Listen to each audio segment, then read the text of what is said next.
not know that he had pneumonia. Yeah. What happened? When was that? Mycoplasma pneumonia. Oh, you did say that. You were home for a couple of days. They said, go back to teaching. You're not going to get sick. And we get sick, you know? Mycoplasma pneumonia. Thanks for the Z-Pack. And what's the other medicine we had? How often do you take a Z-Pack? It was 5 days. 5 days Z-Pack, Mucinex. It wasn't like the Z-Pack, though, that, like, you know, you take, like, 8 tablets when you get home.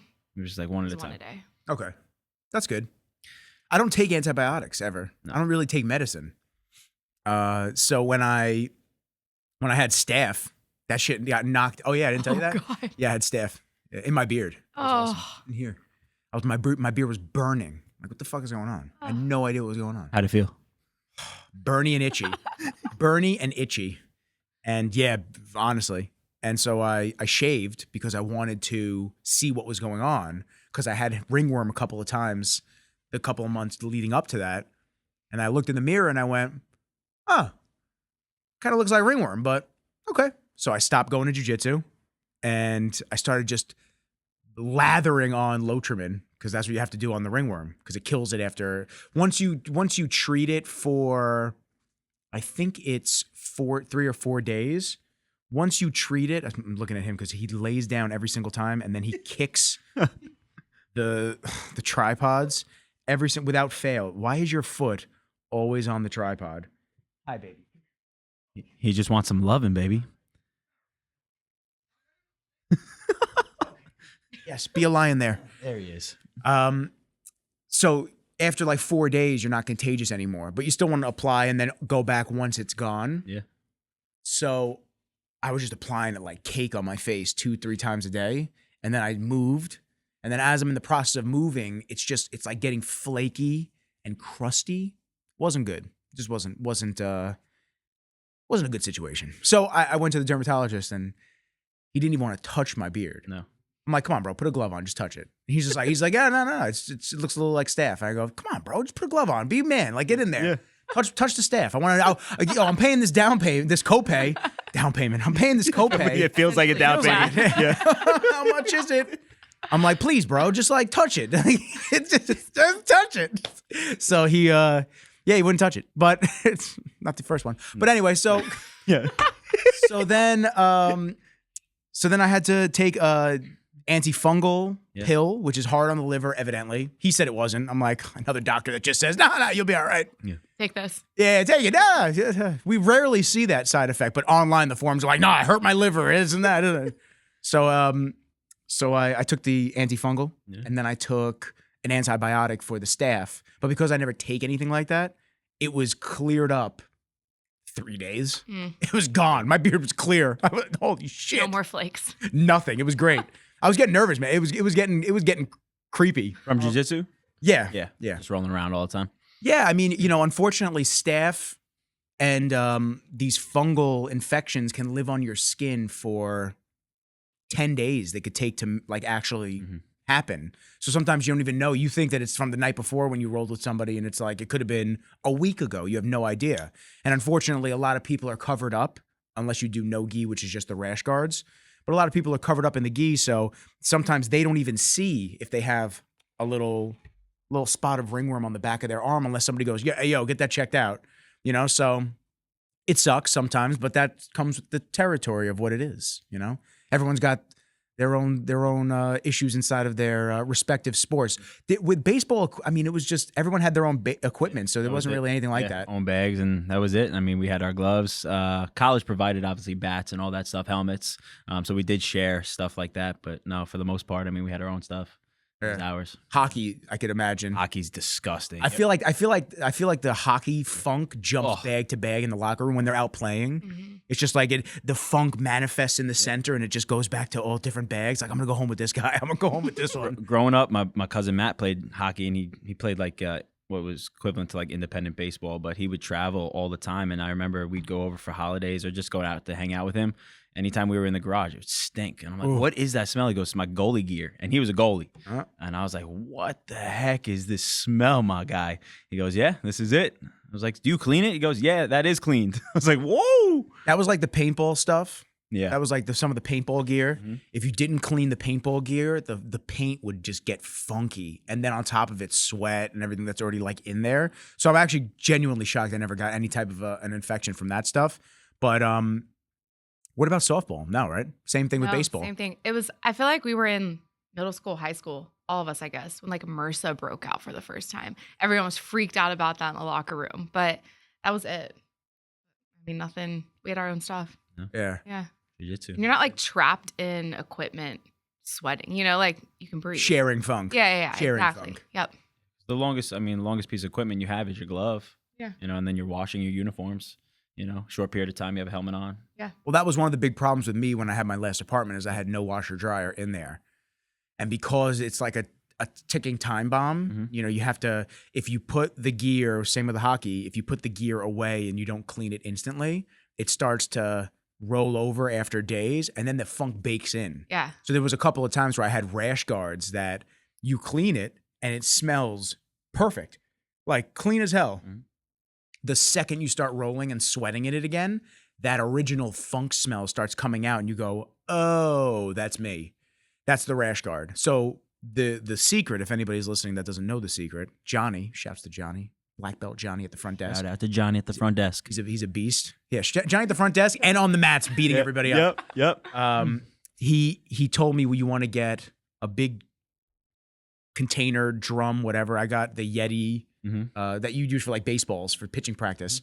So I got one of those, and you get a bottle of Odaban, and you put a quarter full of Odaban, and then fill the rest with water, and you dump anything that stinks in there, and you put a lid on it for 2-3 days, and you just let it marinate. Ugh. And what it does is it actually eats away the organic material that's causing the smell. So it eats all that away. Then you put it in the washer, done. Funk be gone. Doing that with our workout clothes when we get home. The problem is, though, maybe you only want to do it for like 12 to 24 hours. The longer you leave that in there, the more you're getting that Goodwill Odaban smell. So It's not the vibe. it's not the vibe always.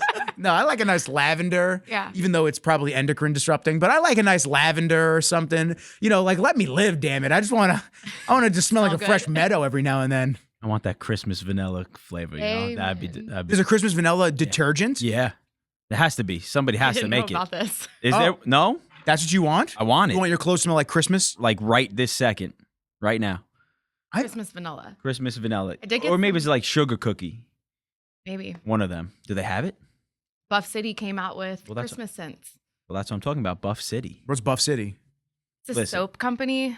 They're good? And I also want to add every apartment in Charlotte has a washer and dryer. So just Oh, he's That's just just- trying, He's already started. trying to get me to relocate still. He's trying to get me to relocate. I've been trying to get this guy down to Y'all Charlotte y'all forever. don't need another New Yorker down there. We do. I Nah, need. you don't. Yeah, but you're a different breed, brother. You're a different breed. You are. That's true. You know, Welcome. I want to go see Gladiator 2, but when I'm watching it, I'm probably gonna think about you the whole time. Me? Yeah, I think that's you. Like No, we that need ain't that me. in Charlotte, brother. That- we need that. Where is this going? Yeah, I got it. Nick coming to That's Charlotte. it. Come to Charlotte and we'll go see Gladiator 2. He's gonna build the Coliseum, And then we'll go- come train at. Yeah. And then we'll go look at apartments. Listen, I have told you. I know. He probably sends them to you 5 times a week. He stopped. I've He slowed stopped because down. I slowed down. he stopped because I stopped answering. And it's Yes. not because I didn't want to answer. I would just see a message from Vinny, and I'm like, all right, it's either Apartments? Apartments.com. it's either an apartment or it's a question about working out or Yeah. just saying what's up. And I'd look and it would just be an apartment link, and I'd literally go like this. All right, I gotta get back to editing. On to the next. I gotta get back to editing. So, I think I signed for 2 years, 3 years at my current spot. I don't know. He's going to put it on the calendar. That's fine. I'm putting it on the calendar. Hey, listen, at some point, No, I know. and I've said this to Mom, I've said this to a lot of people. At some point, if Long Island is not the scene anymore, which it's shown that it is not in a lot of ways, if it has shown that it's not the scene anymore, I'm more than willing to look other places. However, I gotta go somewhere that I can make money. Until I'm making money doing this or something else that's more passive, that like it just makes me money when I just put content out and do things. I can't. I got to be where the money is, and right now the money is up here. And It is. No, I agree. All my local businesses. It's tough, man, when you have a very large overhead. You have a large overhead, and we can talk about this on the business side of things. for offices. Because listen, I mean, I couldn't fit all of this in my apartment. Even in a 2-bedroom, 3-bedroom would still be stretching it. I couldn't. And I would like to downsize in a certain way, but at the same time, does downsizing also mean that I'm going to be more stuck in my ways of being small versus like, oh, you have an office space? At some point, I'd like to put somebody over there so they can edit while I'm out at shoots or whatnot. So it just becomes a there's no right answer, there's no wrong answer. You just have to figure out what kind of works in the moment that you're doing it. And timing is a big piece to that too. Like whatever step of life that you're in, it's going to cater you to one direction or the other. I mean, we talk about it all the time, and I think I just had this conversation with family. They were over on was it Thursday night, Friday night, and I was just saying, like, growing up on Long Island, it was Long Island or nowhere. And then all of a sudden, you obviously meet somebody or something happens in life, and you take a chance. And here we are, obviously living down in South Carolina now, but for sure. I mean, I'm with you, man. I hear You're you. in North Carolina. I know. He's a stone's throw. I know. It's stone's throw. It's a, what do we call it? We call it an extension. Charlotte. Extension of Charlotte, man. It's right there for sure. But yeah, everything's getting expensive now. But that's the thing, and that was one of the big reasons that people would relocate. Yeah. It wasn't necessarily because they just hated where they were from. I mean, there's plenty of people that talk shit about where they're from, and you see it all the time. It's like there are people that live in North Carolina, they're like, fuck this place, I'm going to move to New York. And it's okay, but then we're up here and we live here our whole lives. We're like, fuck this place, we want to move there. So it used to be more so on the thought process of, well, if I move down south or I move to these other places that have just a better means to provide and afford things and be able to buy a house. But I mean, you look around and the prices are just not much. Grocery prices are grocery prices. And you know what? Grocery prices are grocery prices on top of like the real estate used to be something that was of appealing nature. And I mean, I look at Florida all the time. Florida used to be somewhere that I really could see potentially going. I couldn't imagine. I couldn't imagine it. I couldn't imagine because it's too humid. All the natural disasters now. It's heartbreaking to live there. Dude, I'm not throwing all my money into a house and then, the flood insurance isn't covered the right way, or there wasn't a right T and crossed and a dot here and because that wasn't submitted 4 hours before. It's like, well, fuck you. Yeah. And if a tree's not touching your house, it could touch your property, could break whatever you have on your property, but if it doesn't touch your house, insurance doesn't cover it. No, it's insane. It's ridiculous. It's insane. It's ridiculous. And then you still have to pay your mortgage on your house that was destroyed and is no longer standing. Yeah. So what do you do? I can't drive to work because there's no work anymore. No. Can't drive to work. I only have X amount of dollars in the insurance that's gonna pay for what just was damaged, ravished by natural disasters. And now I'm in a position where I have to figure things out. Do I stay? Do I go somewhere else? Where is there safer in Florida? My boy Jeff keeps trying to get me to move down to Florida. Yep. I know Stahl's still in Orlando. Is he doing the relay? Listen, Brandon Stahl, I have it now. It's time to make the move. It's happening at his time. There's a trend of Vinny trying to get everyone to Charlotte. I know. No matter where they're at. He's just trying to New York, Charlotte. And Charlotte does not want it to get more New York. So, well, we've seen it with the tornado, or it was tornadoes and flooding from the hurricane that went through Asheville and the North Carolina mountains. I mean, like, our traffic has gotten so much worse since then because people, they don't have jobs anymore in Asheville. So whether their house is still okay or not, they're having to move to Charlotte. Yeah. Oh, is that what's happening? So they uptick in Charlotte now. Yeah. New tenants of my rental property, Asheville took away their business, like where the Neil is his name. His company is just gone. It's gone. So they uprooted to Charlotte, found my house, and here we are. Here they are setting up a new life in Charlotte. And so what are they doing now? Well, they found a job. They have a baby now. So they were just like, we got to get out of here. So yeah, they moved. You have to provide for yourself and your family. I mean, no, it's scary. It's scary shit. My biggest issue in life has always been, I need to know what's coming. I hate not knowing. And unfortunately, especially when you're an entrepreneur, you never know. Like, things could be astronomically amazing, or the next day everything could hit the shit could hit the fan and it's over. Like in layman's terms type of situation. And it's never over until you actually deem it like it's not recoverable. But everything has the ability to come back better, stronger, and in different pivoting motions. But a lot of times it's tough. There's a lot of days where you wake up and you're just like, fuck, it's like another uphill battle. They finally just got electricity, but they're setting up new pipelines, right, for better water Like and the stuff water like that. infrastructure was Is completely wiped out. So they're Yeah. having to rebuild pipes, and then you have to run it for X amount of days so that it's safe to drink and safe to use. I mean, crazy. And the betterment of it, like the people coming together of Charlotte. I mean, it was beautiful to see. I just shout out Glory Days clothing company right in Charlotte. They raised $30,000. I mean, upwards of $35,000 just on T-shirts and sweatshirts.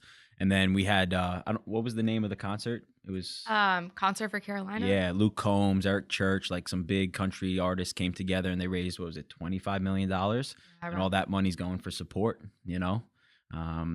But yeah, I mean, it's more than the country did to help out. No, for sure. I've been pretty outspoken about shit like that. Yeah. It drives me nuts.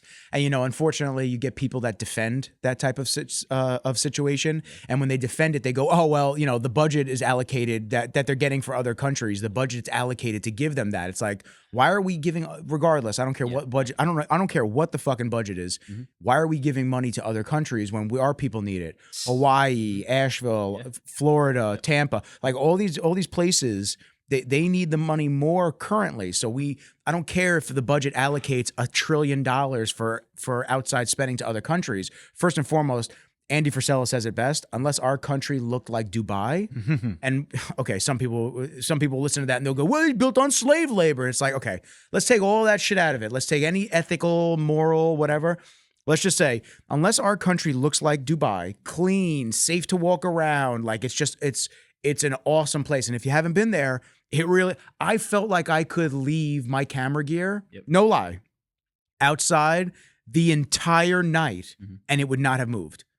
That is how safe that place is. Now, the cultures and the people are very different. So you have to, as Andre Ferguson said, you have to shrink yourself sometimes because you're in their world. And there's a lot of people that travel and they don't understand that you're in their world. You're not in America anymore. So these freedoms that you either are for or against and pretend like you don't have, they're not the same now. So if you're outspoken or you curse in public or you use drugs or this and that, it doesn't fly in other places. You have to know where you're going and the laws that apply. Yeah. But we should not be doing any outside spending until our country is top tier, top notch, prime time, and it is not, and it hasn't been for a long time.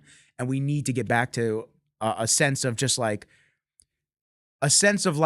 after 9/11 is really what we need to get back to. And that was what I felt yesterday running. It was, I'll get emotional, you know me. But there were times I was getting teary-eyed. I mean, obviously hugging the support system when they were there, but running 26.2 miles with all shapes, sizes, backgrounds, people traveling all over the country to be a part of what we were doing yesterday. I mean, the support, when you saw people slowing down, "Hey, you got this." And they were like, "I don't know, speak English." And then you're like, "Vámonos." I must have said "si se puede" 100 times yesterday. I must have said "te amo" to Italians, which is "I love you." Like, let's go. I mean, it was so beautiful to see. And then obviously getting to my parents at the end and Laila and all the support that was there, family, my sister, her boyfriend, my cousin Joey, and Matt Weiss. It was unbelievable. But to go back to what you were saying, to see New York City like that, I haven't seen that, and I can't even tell you how long. And I'm sure that's the only day during the year, every New York City Marathon, it is the same. And just to experience that, it was like, okay, I got a little hope for what's to come or what this country really is.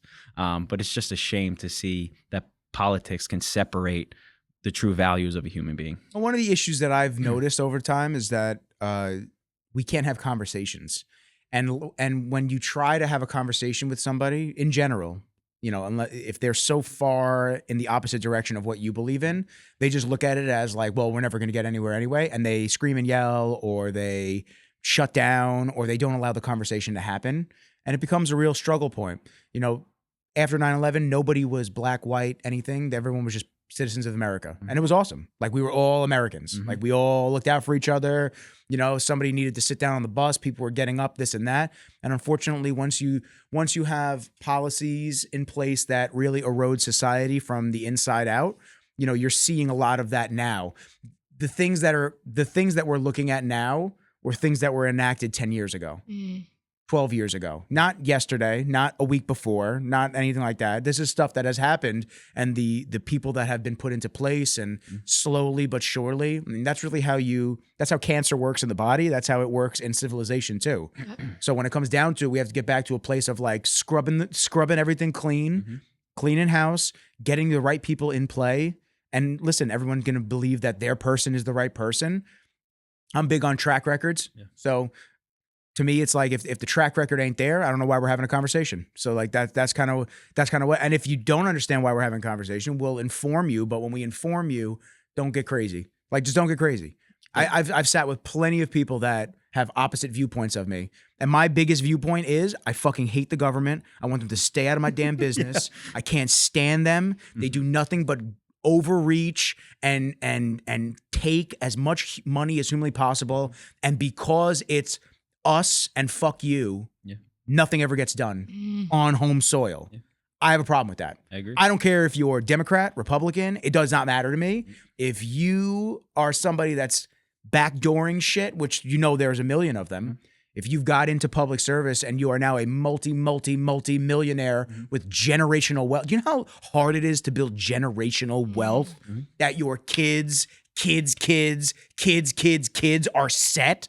That is fucking insane. When the average person goes, I can't buy the grass-fed butter because it's $8 versus $3 for the seed oil. Yeah. It's heartbreaking. I mean, it's heartbreaking to see. And, just to piggyback that a little bit, I look at my father-in-law who's from Iran, came here. I was actually going to ask you about what it was like growing up with him, with cultural differences, because I'm sure it was different. Yeah. I mean, I feel like came to America because it was a better way of life, right? Like the story is phenomenal. I mean, his mom was terrified for him to come here because Americans are greedy. They're going to take his money. So she sewed pockets in his underwear. I mean, she's not wrong. And that was 50 over 50 years ago. Yeah. So he came here with his money sewn into pockets in his underwear. Like, and that's the story he tells. And it's incredible. But I mean, I feel like I grew up wanting to know more about his culture, but he wanted us to live this American way of life too. So he didn't push it on us. We say all the time, we wish he taught us Farsi, their language, just because it's cool, right? Arash spoke Farsi. Really? Yeah. Awesome. He's Persian. Yeah. I mean, when I hear some phone calls with his sisters and stuff like that, he'll put them on speaker, and I just like listen, and I know nothing. But just to see his smile on his face, and because his sisters are still over in Iran, and just to see that, but that's America, right? Like you said, for a better way of life. He became a citizen. Yeah. I mean, he did it the right way. Yeah. Second grade, first or second grade. I mean, like it was a thing. Like I got to leave school. I went to the ceremony where they swore him in as a citizen. It was so cool to see. Yeah, that's awesome. Like the pride that was behind that. That's the word I was hoping she said. Yeah. Well, yeah, the excitement. I mean, did things the right way. Came on, I assume, like a work visa or a travel visa, something like that. I have no idea. Yeah, I don't know. But I know he was. I mean, yes. Yeah, he came with his high brother. up as an engineer, right? He was scientist, a nuclear engineer. Yeah, that's sick. I mean, Big that's time. sick. Yeah, so he came over, did his thing, and he proved that he's here because he wants better for himself and his family. Yeah. Listen, I wouldn't be here if it wasn't for immigration. No. For sure. You wouldn't be None here of if it us wasn't would for be. immigration. No. You wouldn't be here if it wasn't for immigration. Yeah. No. I've always said I'm very pro immigration, but we got to know who's coming in the borders, because when it comes down to it, we came here for a better life. But just because we want to let anybody else in, we can't drop our guard and allow our families to be potential victims, and that's not okay in society. It's not okay if my neighbor's kid gets the shit kicked out of him just because somebody wants a couple extra funds. I don't care where it is. Like we got to take shit like that seriously, because it festers and it gets bigger and bigger and bigger, like cancer. So if you don't nip it in the butt and you figure out what's going on, you gotta take really drastic measures, which nobody likes to do. Italy. Yeah. What am I, third generation? That's what I am too. Yeah. Yeah, third generation from Italy. I thought you were first. I wish. No. I wish. I wish. Minimum, you'd be second, right? So my Did your grandmother? It's my come over? great grandfather. Yeah, so you're third. Yeah, third. Yep. I think we're the last ones that can get dual citizenship. Listen. My mom didn't want me to. Yeah, my mom. You can be an Italian by citizenship. Let's Yes. go. Yeah, you can. Yeah. My mom told me she didn't want me to get the dual citizenship. She was filling out the paperwork when I was younger. I must have been like middle or high school. And she said she stopped filling it out because if I did the dual citizenship then, I would have had to serve in the military in Italy. Oh yeah. A lot of those Like, countries, yeah. I don't know what you guys are talking about. Like, Thank God for mom. yeah. Iran, right? I mean, Yeah, my dad had to serve. It's like, but that's mandatory, right? As a from what I know, I think so. yeah. Yeah. I mean, his stories were great. I mean, Who knows if they're 100% true or yeah. not. That's like my grandfather. he was telling me a quick story about how he kind of jumped the line in ranks and stuff like that. It was because he knew how to cook.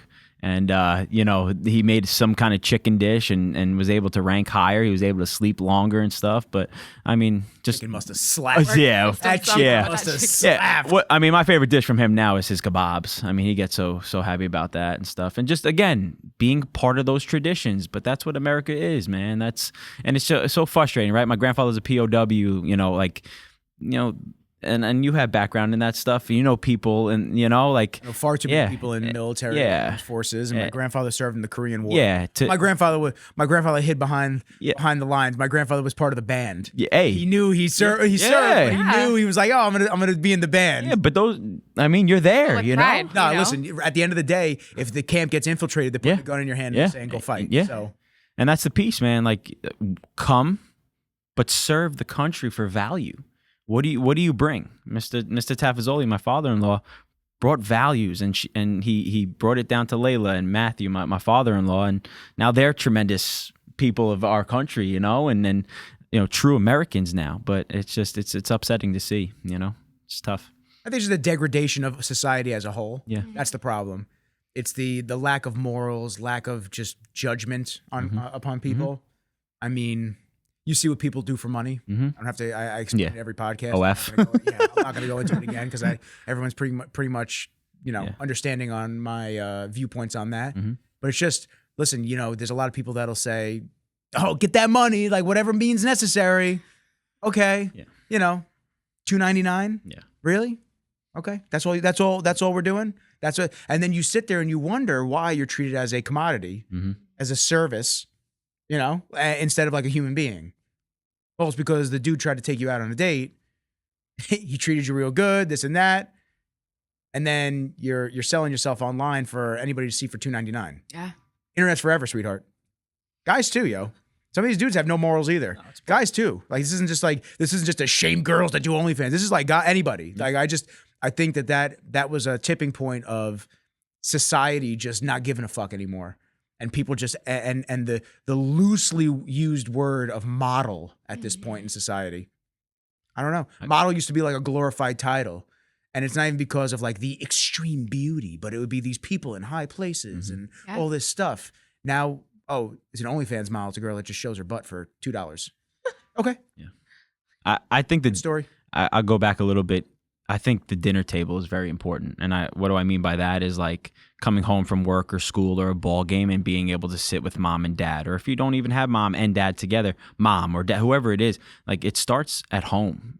And, I've seen it in the classrooms that I've taught in, single family homes run by moms or dads, whoever, gang related homes. And the kiddos that had the hardest time were the ones that didn't have the support at home.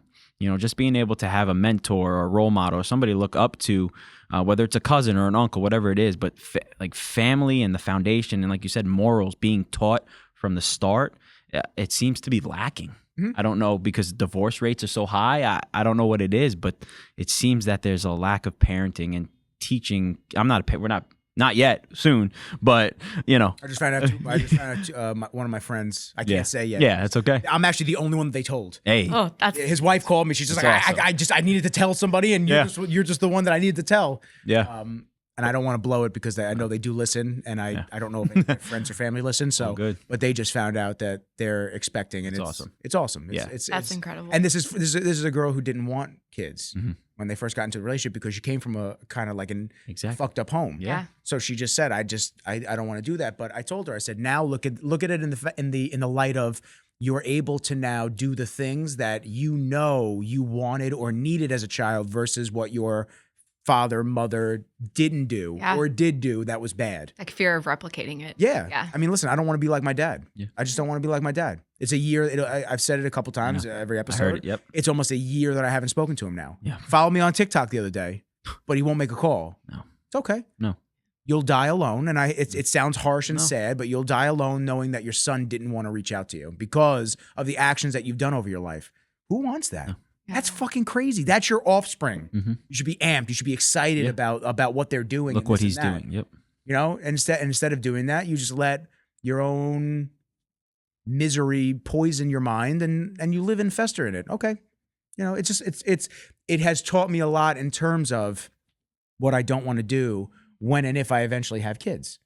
Yeah, and that's, for us, like, I mean, I think that's going to be our I don't even think we've peaked in our relationship yet. I truly believe that our peak is going to be when we become parents because of the way we were raised and stuff like that. And just to go back to you, Nick, I mean, we've been boys for how long? And I look forward to kind of sharing that story, how we met and that stuff in a little bit. But, and I was just telling. I had that in the notes. Yep. We'll get to that. I haven't even looked at the notes yet. This is how truthfully, this is how it usually goes. And then we wind up going, oh my God, it's been how long? And okay, we got to do another episode.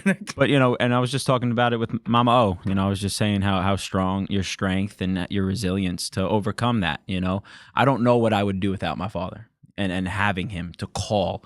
To just say, hey, what would a man do in this situation? What would you do? And look at your success without that. It's admirable. This is why you have such a great following. This is why we've stayed friends for so long. And our friendship is special because we don't have to talk every day. And now look at us right now. Pick up like nothing. And it's special because it's a brotherhood. And just I want to shout you out because it's time. Like, you're strong. Like you're a man, and you're doing it on your own. Obviously with Mama Karen by your side, and you got Kenji with you. But you're doing it. Yeah. You're doing it, my man. And that's not easy because you have the excuse. Well, I don't have mentorship. I don't have a role model. Because that's what the world is. Look where I've been brought up in. It's this person's fault. Oh, you're this color, it's your fault. No, you've taken what you were dealt with and you've taken it and you've gotten in a Ferrari and sprinted with it. I appreciate that. Yeah. I really do. It's been an interesting journey. Yeah. It has been an interesting journey.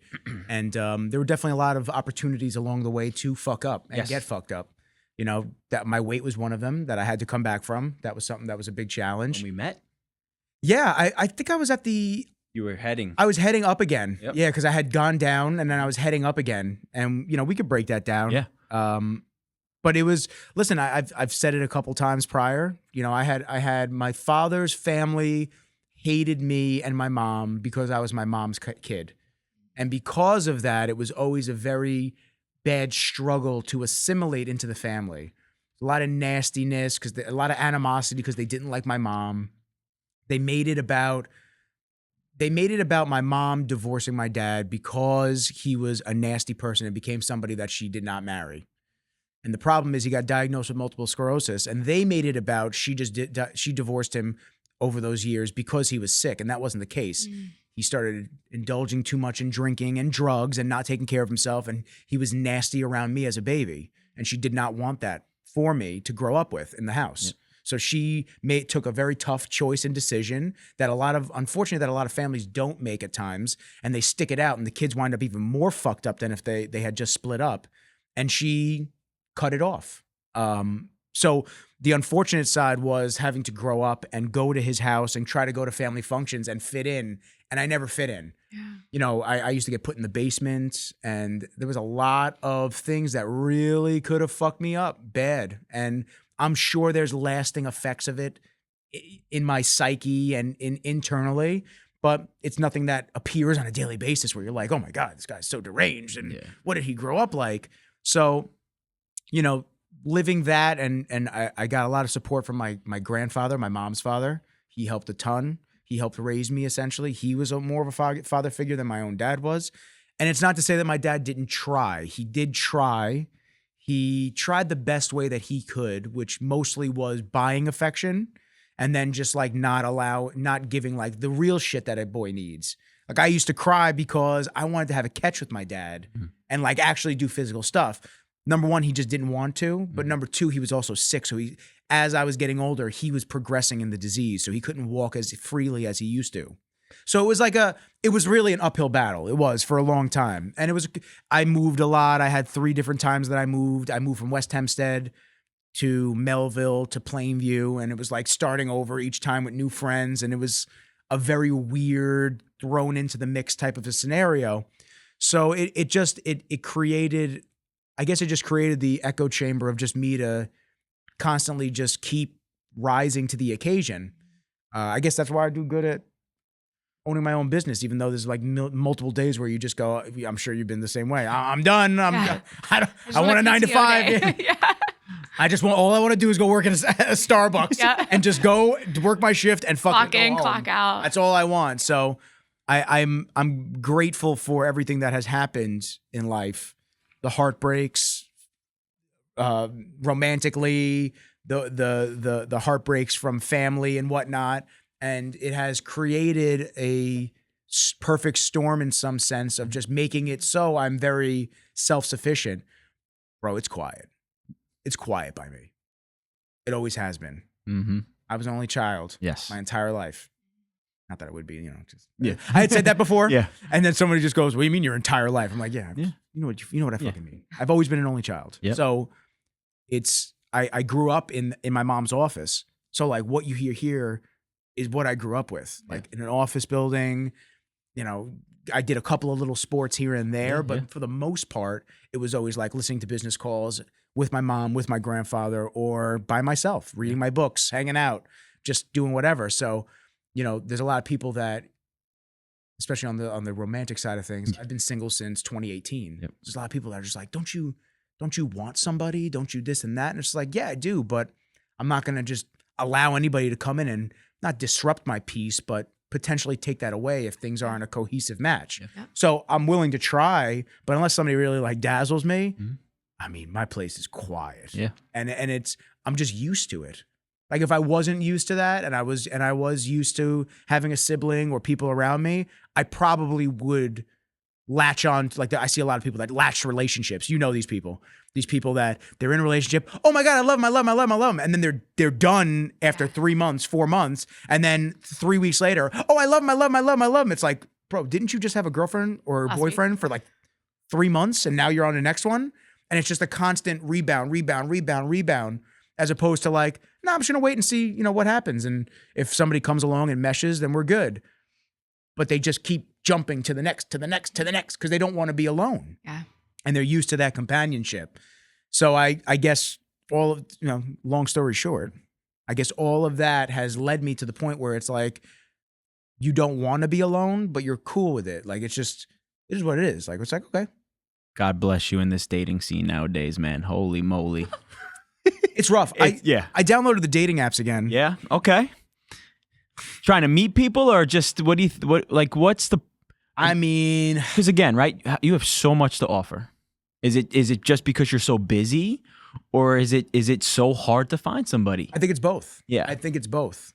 I really do think that it's both, because truth be told, having a dog that has medical needs and whatnot and attachment needs, it's difficult. Yeah. Like my plate's full. Yeah. So unless someone's going to come through and make that plate a little easier, whether it be like, oh, I know you're at a shoot right now, or I know you're at jujitsu, or I know you're doing this. I got Kenji's pills at 8:00. You could stay like 20 minutes later, 30 minutes later. Mm-hmm. That takes time to build that trust. Exactly. Trust someone. Ready? But at that point, if I had that ability, this is what happens to Nick. Yeah. I get to relax a little bit, Yeah. because I'm always on edge. Yep. I am. Mm-hmm. I'm finally sleeping a little bit the last couple of nights. Mm-hmm. I'm setting my house up. Finally, I'm finally able to sleep a little bit better. But for a long time, any sound I hear, it's a seizure. Oh, and you're like, so, and he moves around all night. Mm-hmm. He's like a sundial. He's in the hallway. He's in his bed next to me. He's on the other side. He'll jump up for 5 minutes, then he'll jump back down. So it's like every noise, I'm jolting awake. I haven't been able to like chill. So when my mom says, hey, I can come over and give Kenji his pills later tonight. So like, that's what I need in a partner. Adding value. The ability, because my plate's full. I've got meetings, podcasts, videos to edit, dogs to walk 5,000 times a day because he's needy. I love him. He's great. Beat him up though. But that's really what I'm looking for. I'm not looking for, you see all of these dating profiles and it's me. That's all it is. What do you look for? Make me laugh, feed me. I need the last bite of food on the plate. It's just like a baby. God, it's like, what the fuck am I getting myself into? This sounds like a mortgage. I'll take your last bite though, every day. The first and the last. The first and the last. That's fine. You gotta make sure it's not poison. Yeah. You gotta make sure it's not poison. Yep. And I'm not expecting somebody to just like pop up like, oh, there it is. There it is. Oh my Walk through the God. door. Yeah, she walks right in. I'm here. Oh my God. You know, I'm not expecting it to be like that, but I'm also, you said I bring a lot to the table. Not to toot my own horn, but I do. Yeah. You know, there's a lot of fucking guys our age that, let me tell you, they've got a lot of handouts and they're not anywhere near what the little thing that I've built here. What in terms of apartment, lifestyle. We were just talking about what we were just talking about, and I was like, "Oh, did you just secretly call me a true man?" You were describing somebody, and you were like, "I would never be interested." Oh yeah. Go ahead. I was describing someone, and I was like, yeah, they just don't feel like the person that could like take charge as a man in this person's life and like lead them and lead their family. It was a backhanded compliment. Yeah, but I didn't mean it that way, but like it came out that way because like it's natural though. Like I can look to him and be like, what decision should we make? Or I know he's going to take charge and whatever it is we're going through in life. Which is what you offer, which is where I was going with this, you know? Yeah, I mean, you want somebody that's going to be, listen, for generations and generations, the man was the head of the household. And it's not, you know, some people will take that because they've been brainwashed into thinking that when you say the head of the household, it means the woman is nothing. And it's like make me a sandwich and yeah, laundry. like women are some of my favorite people on this earth. Yeah. Karen is my favorite human on this planet. Ever. Like that's my girl. Yeah. So no, that's not what that means. Yep. That's not what it means when we say that. Yeah. Or at least when I say that. Yeah. I'm sure there are some people that are like that, where if the sandwich isn't made, they're throwing fists. So it's like, okay, that person does exist, but that's not what we say when we say the head of the house. The head of the house means the door gets kicked in at 2 a.m. Who are you looking to? I'm running. Yeah. Who's got to take care of it? He's in front. Yeah. This is what I'm saying. Yeah. So like when shit hits the fan, you know, the woman, I got this, babe. She's not going in front of him. No. And if she is, we got to get the testosterone checked out in that house. That's a very good example of what I was trying to talk about the other day. Yeah. Yeah. I mean, and that's... It's just it's and when you say head of the household, that doesn't mean that voices are suppressed in said household. Yeah. It means that, okay, I'm looked at as the man of the house. No one's coming in here to fuck with my family, but like we need to do XYZ for our needs or what have you. Honey, what do you think? Yeah. What should we do? Because just as you lean on him, he leans on you for other things. And that's why there are differences in men and women. Yeah. Let's be honest. There's differences in men and women. Yes. And that's what attracted me to Laila at first was like, oh my God, like she's a strong business owner. She's a woman. She runs a very successful gym. I mean, and you've been there, and we could get into that. But she's not westernized. No, she's not westernized in the sense that she just goes, "Fuck men, No. I'm a boss bitch," and this and that. It's like, okay, you can be that without like sitting there and like, this isn't you, but like rubbing your chest, like, oh, I do everything without men. It's like, okay, we get it. Like you've been able to accumulate wealth for yourself and open a business. Yeah. But that's not what this whole thing needs to be about. No. It's not fuck the other sex. It's like we need to work together because that's what's worked for how many generations up until the last 20 years. You know, motherfuckers are bored. Let's just be honest. We have gotten so cushy and had life so easy. Everyone's bored. They just bitch about fucking anything anymore. Oh, the bathroom doesn't say everyone's accepted in it? Oh, fuck you. Oh, I'm going to write a strongly written letter and sign it with my cock at the bottom. It's like, bro, just relax, dude. It's like not that serious, dude. Go in the men's room. Like, Listen, we're gonna get through it. Yeah. It was the wildest thing. We were looking for the bathroom in our hotel. No. Just checked in, needed to go to the bathroom before we get to our room. In the lobby. In the lobby. I like go one way. He naturally is trying to go the other way. And then I'm like, oh, I think we both go in here. So we went into our separate stalls, came out, we're sitting there washing our hands together. Like, this is so weird. Well, and they'll be like, well, you're just not used to it yet. Like, it's just like this weird breakdown of like society. We don't need to get used to anything. We need to just like be real. Like, things work for a reason, you know? Unfortunately, I'm sure there are people that have good intentions when it comes to some scenarios like that. Like they actually are not trying to see women or see men but guess what? By doing this, you invite that type of behavior in. And you're going to get the sickos that are looking at fucking kids, or they're looking at women because they're a peeping Tom and they get off on that, or they flash you in the bathroom that everyone's allowed in.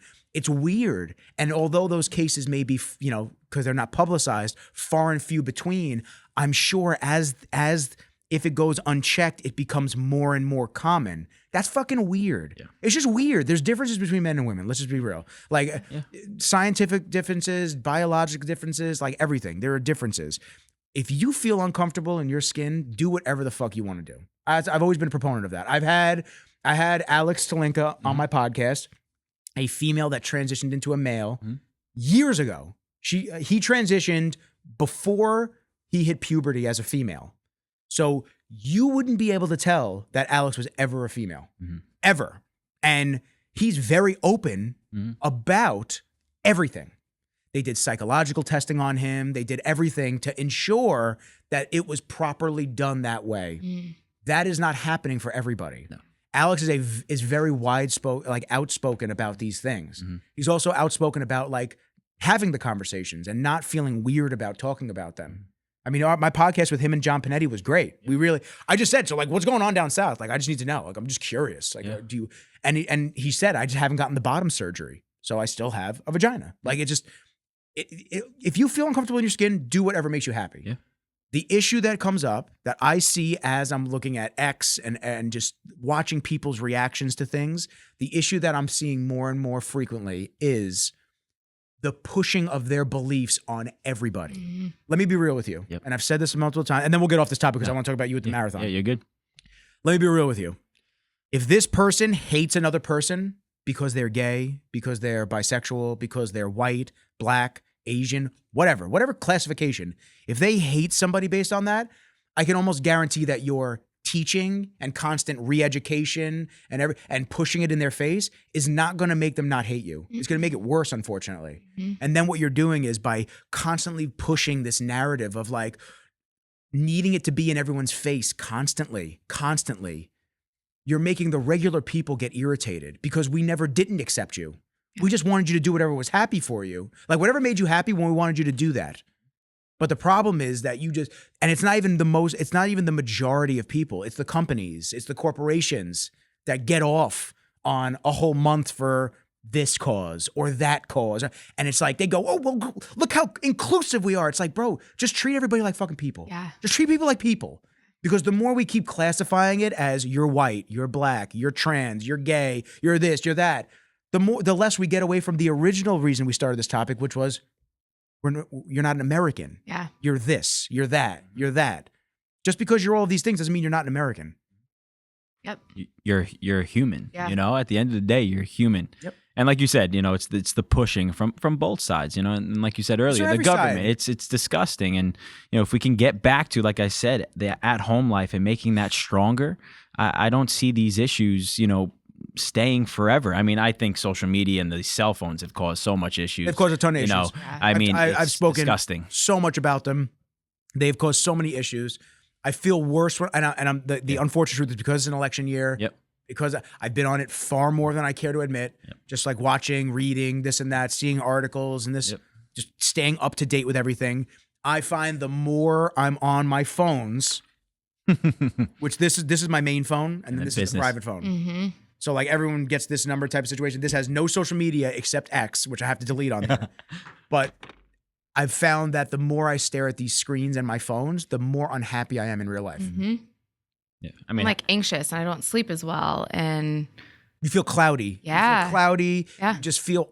Sometimes you can't even explain it. You just feel off. Yeah, and it's just hours going by where you're just staring at a fucking screen. And from a relationship standpoint, I mean, she's been great at it. She's like, get off your phone, and we'll be just sitting on the couch hanging out tired, but like that's time away from each other, catching up on our day and stuff like that. And just bringing this back to relationships and why things are heading south for single people nowadays, but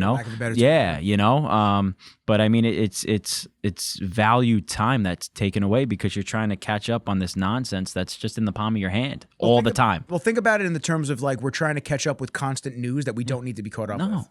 We're trying to stay informed about things everywhere. And the unfortunate truth of that is by staying so informed with everything around the world, it's creating a doom cloud over your head constantly because the bad news and the sensationalism is what flies and what people want to see. They don't want to hear the good story about how a dog was reunited with its owner after 10 years or 4 years. You know what I'm saying? Like, they don't want to hear those stories. That'll get a couple of clicks. Aw. So and then cute. that's it. On to the next one.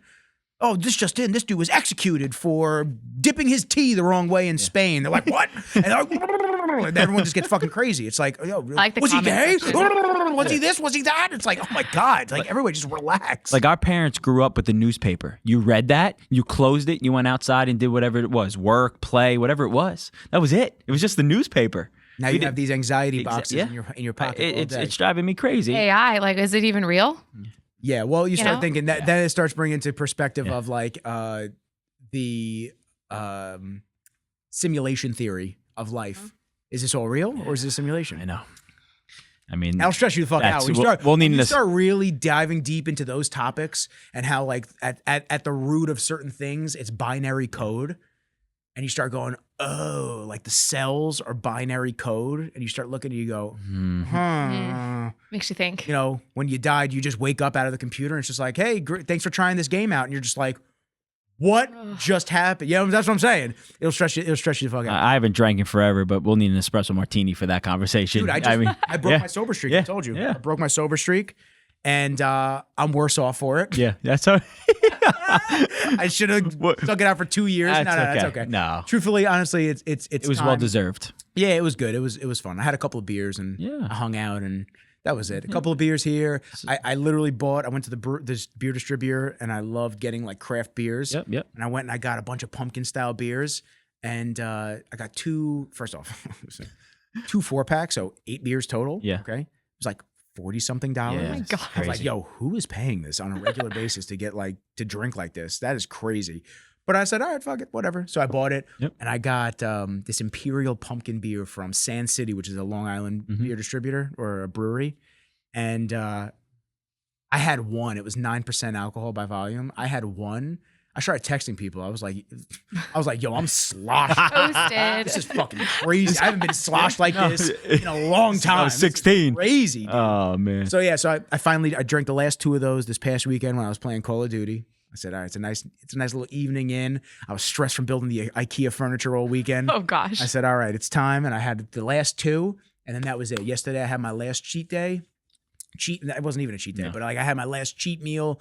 Ice cream last night before I went to bed, and I woke up this morning and I'm back on animal. I had 6 eggs, 6 whole eggs, and I had 150 grams of blueberries, and that's it. Now we're back to I gotta drop to, if I'm gonna compete in this tournament, I have to drop to about 180. So I'm 198 right now. What's the if? What? You're good at what you do. No, I know. My ankle is not 100%. It's probably like 90, 95. Yeah. It has moments. And from squatting this entire month for Squattober, Pressure. my LCL on my right knee has definitely been a little bit twinged. So I have to focus more on the recovery aspect of things and get back to prioritizing rest and recovery and good food. Because my diet has not been clean. It has not been clean. My protein has not been high. My carbs have been through the roof. So I have to get back to all of that so all the cylinders are firing. Yeah. But the real reason that I'm hesitant is I don't care if I lose. I really don't. Yeah. I care. Of course. But I don't care. Like if a dude taps me out, okay, on to the next one. Yeah. Great. It could be somebody that's vastly superior than me, but it could be somebody that is not as good. And then they just got a lucky break and they're just like, okay, here's the arm. Boop. My issue is injuries. Yeah. It's cool when you train for something like a New York Marathon, because you're not going directly against another person. You're going against people. Of course. But it's not a combat situation where you tap and they don't let go and they snap your arm. Shit like that freaks me out. You know, training, everyone's super respectful, but you get a picture when you start training more and more about who rolls nicely and who doesn't. Who is going to be more of an asshole and hold a submission a little longer, or is going to every time you roll with them, it's a dogfight. Like you just know. And a lot of times I'm not up for that because I've been working all day, or I was doing Squattober and squatting every day. So I'm just like, oh my God, my legs are just toast. I can't fight this fucking person off for a 5-minute round. Yeah. So My biggest fear is going into a tournament and then getting a person that is not going to be respectful as I would be respectful with them. Mhm. I'm the guy that I land on somebody and I go, "Oh, you good? I didn't mean to land on you like that. We Yeah. cool?" And like some people like go, yeah, like we're rolling, we're fine. And other people go, "Oh, I appreciate you asking and checking in." It's usually always the higher belts that appreciate it. Yeah. And the middle blue belts like me and lower, most of the time, and if they haven't rolled me before, they're kind of like they're taken back by it.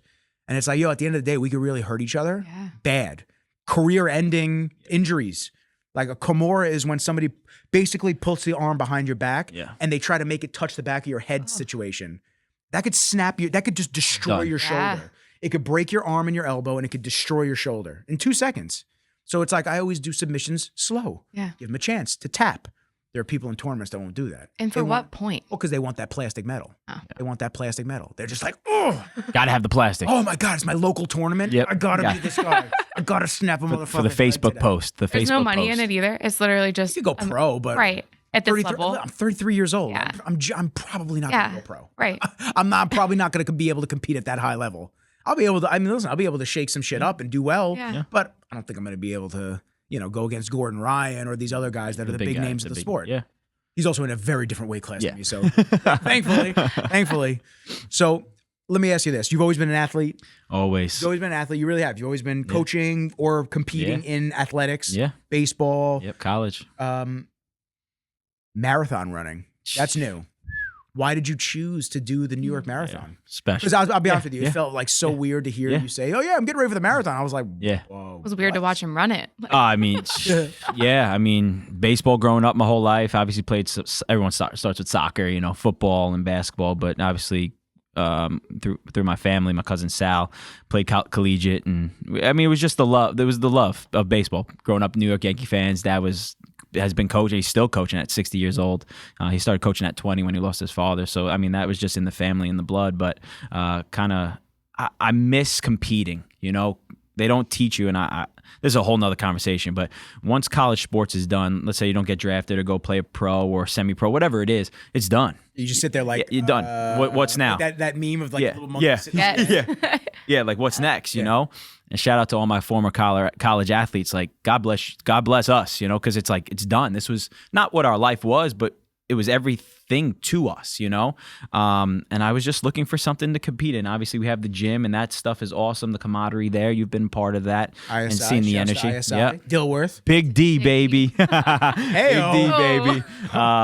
Shout out to Steven, one of our best members, for just saying it one day and it stuck. But I was just looking for something to just help that edge. Sink your teeth I missed into. it, yeah. So unfortunately, but fortunately, cousin Jack was diagnosed with leukemia in September of 2023. Sorry to hear that. Yeah, he is doing awesome. He's playing football for MacArthur. He's a senior. They got playoffs next weekend. I mean, he's back on the field. How did he know? What were some of the symptoms? he was- Big, huge black and blue on his, I believe it's his right leg.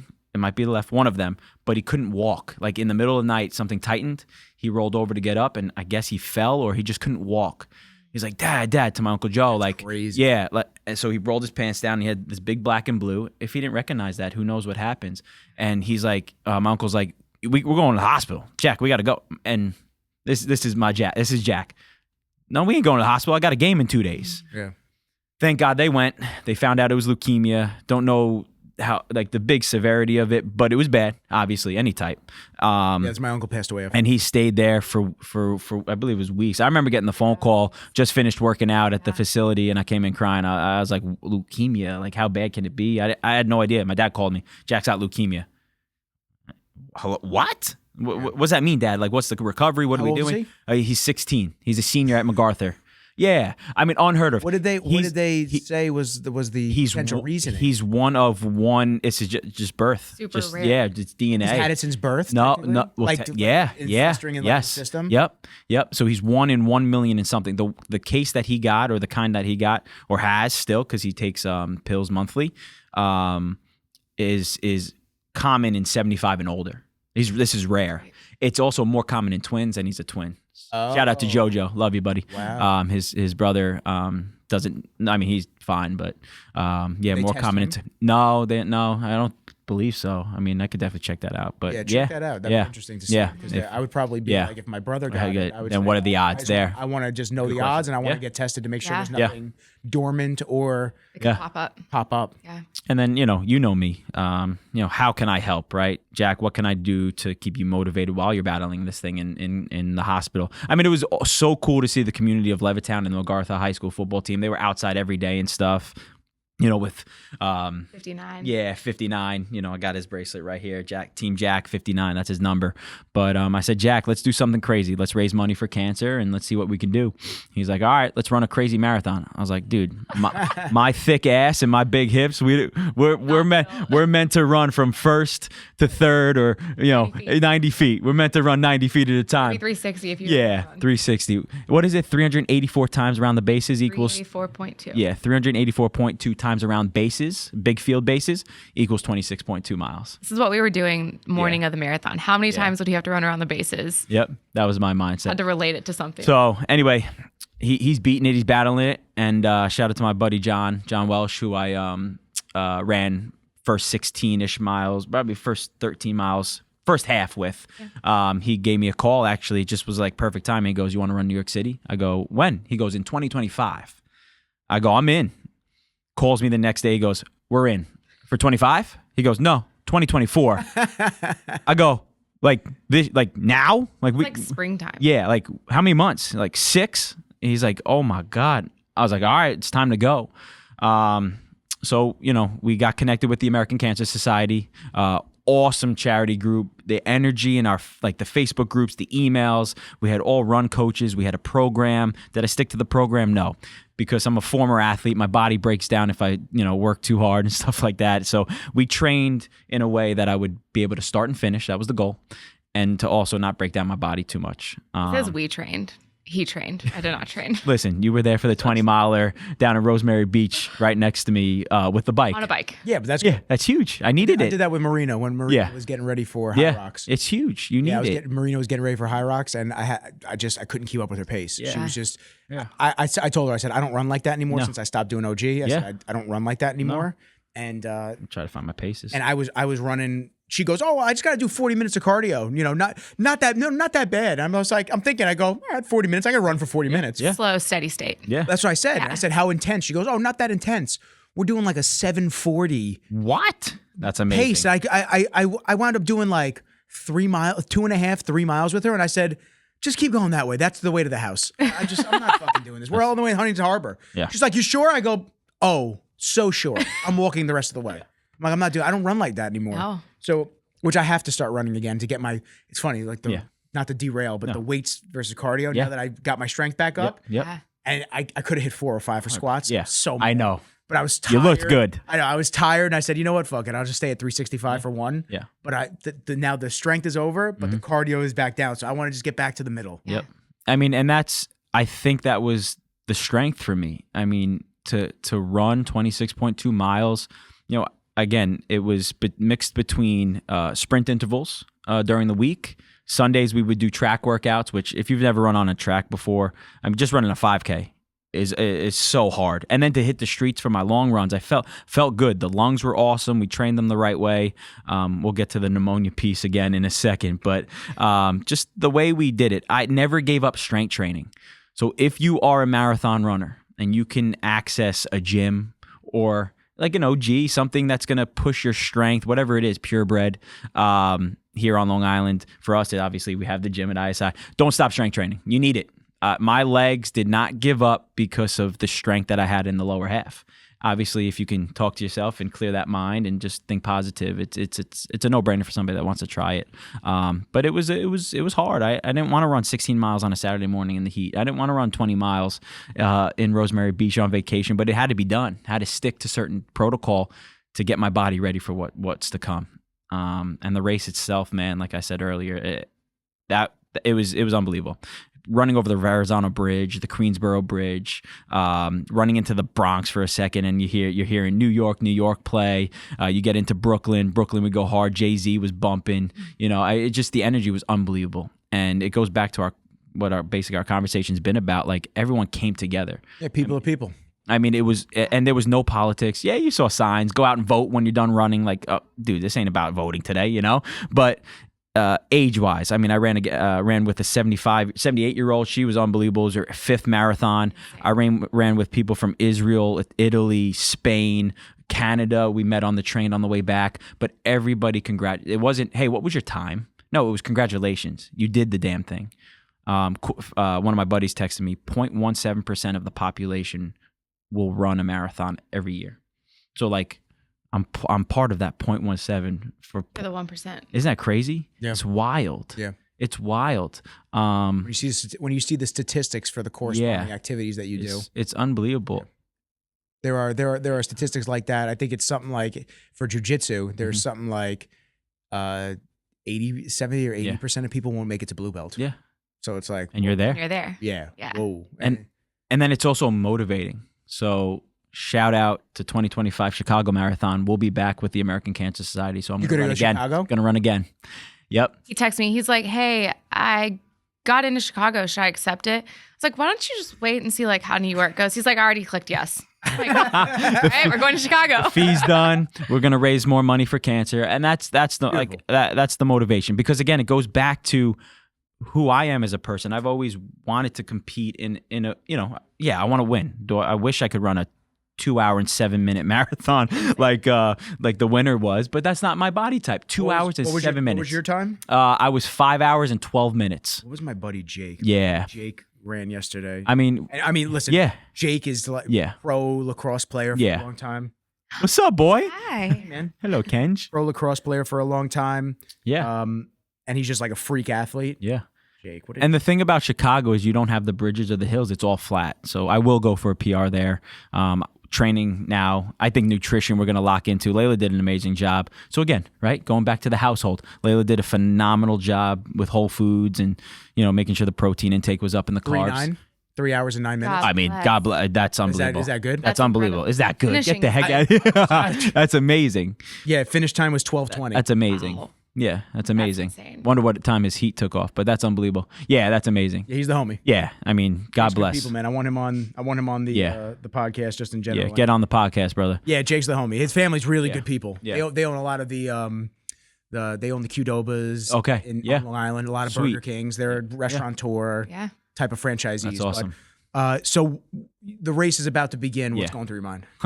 I mean, I was definitely feeling like, again, I go back to it, locker room mentality, like the butterflies, headphones were starting to come in. But again, you were with all ways of life. So it was looking around. I was like, there's no way I'm not finishing this thing. There's no way I'm not going to just take in the atmosphere. We did the national anthem, which to me means so much. I mean, walking past National Guard and armed soldiers, I was like, all right, my grandfather's here with me. And then, they go, all right, we're on your mark, get set, boom, the cannon goes off. And you just see everybody start going. We go up the Verrazano, and I went up the bridge slow. I'm looking so where around. Does it start? It starts at the Verrazano, right going towards Staten Island? Yep. From Staten Island. From Staten Island into New York. Yep, Okay. yep. So we How went did they through get there. you over there first? We just walked. Everything was blocked off. So, I mean, we did a lot of... Took a ferry though. Oh, yes, sorry. You took the ferry to Staten Island. Yep. And then you walk to the starting Yep. point. And then we have they call it like athlete area. So we would stay there until our corral and our heat was called. And It was we cold woke up. yesterday morning. Yeah, it was cold. It It was cold. Yep. I mean, and another cool thing that you don't see, so many people donated clothes. I mean, there was big boxes filled with sweatpants and stuff like that. And that's the beauty of these events is it's more than just running.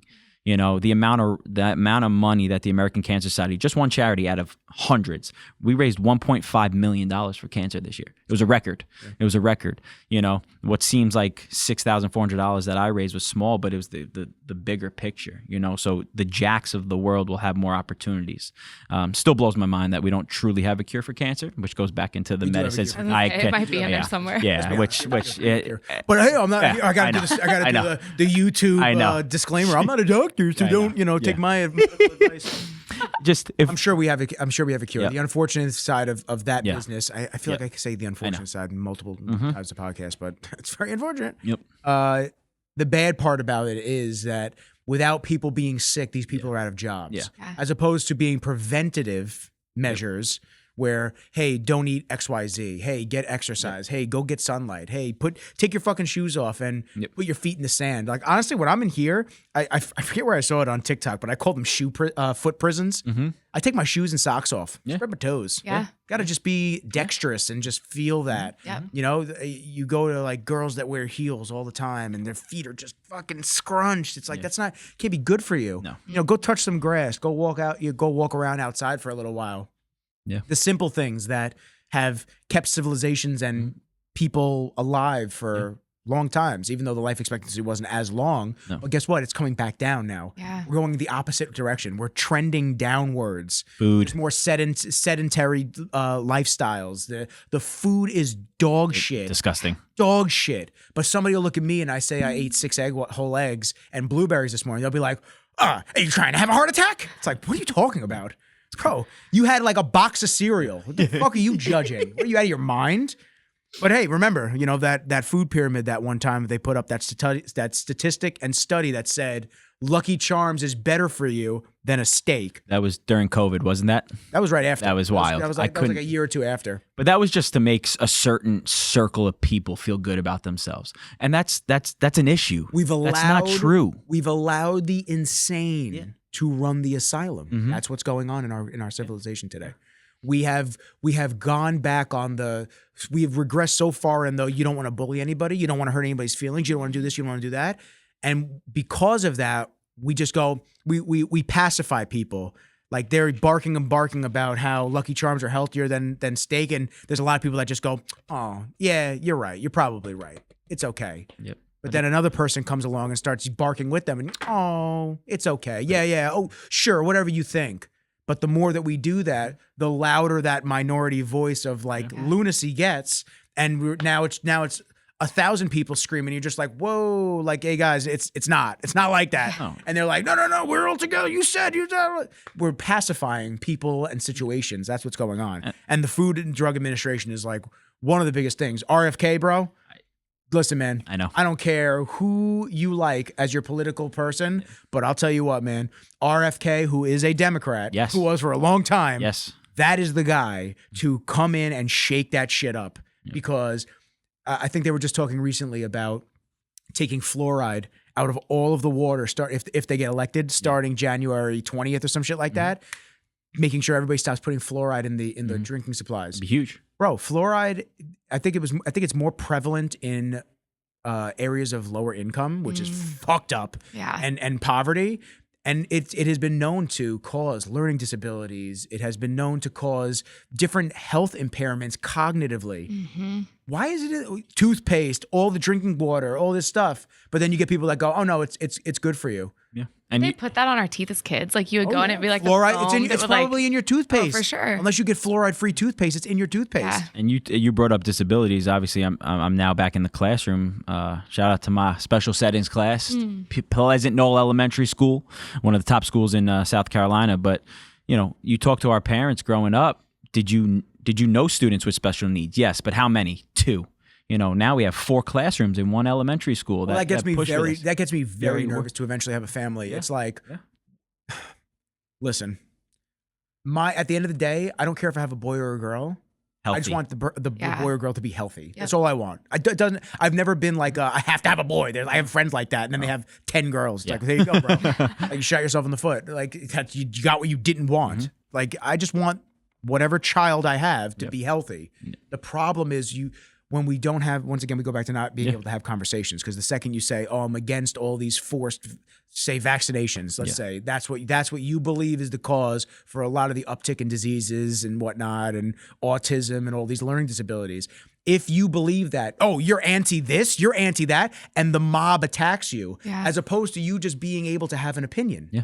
Like, hey, this is what I believe. You don't have to believe it. It's okay. But let's talk about it. Let's have a good conversation. And let's figure out why. Yeah. And I'll hug you after. If you truly believe that the drug companies have your best interest in mind, look at their revenue.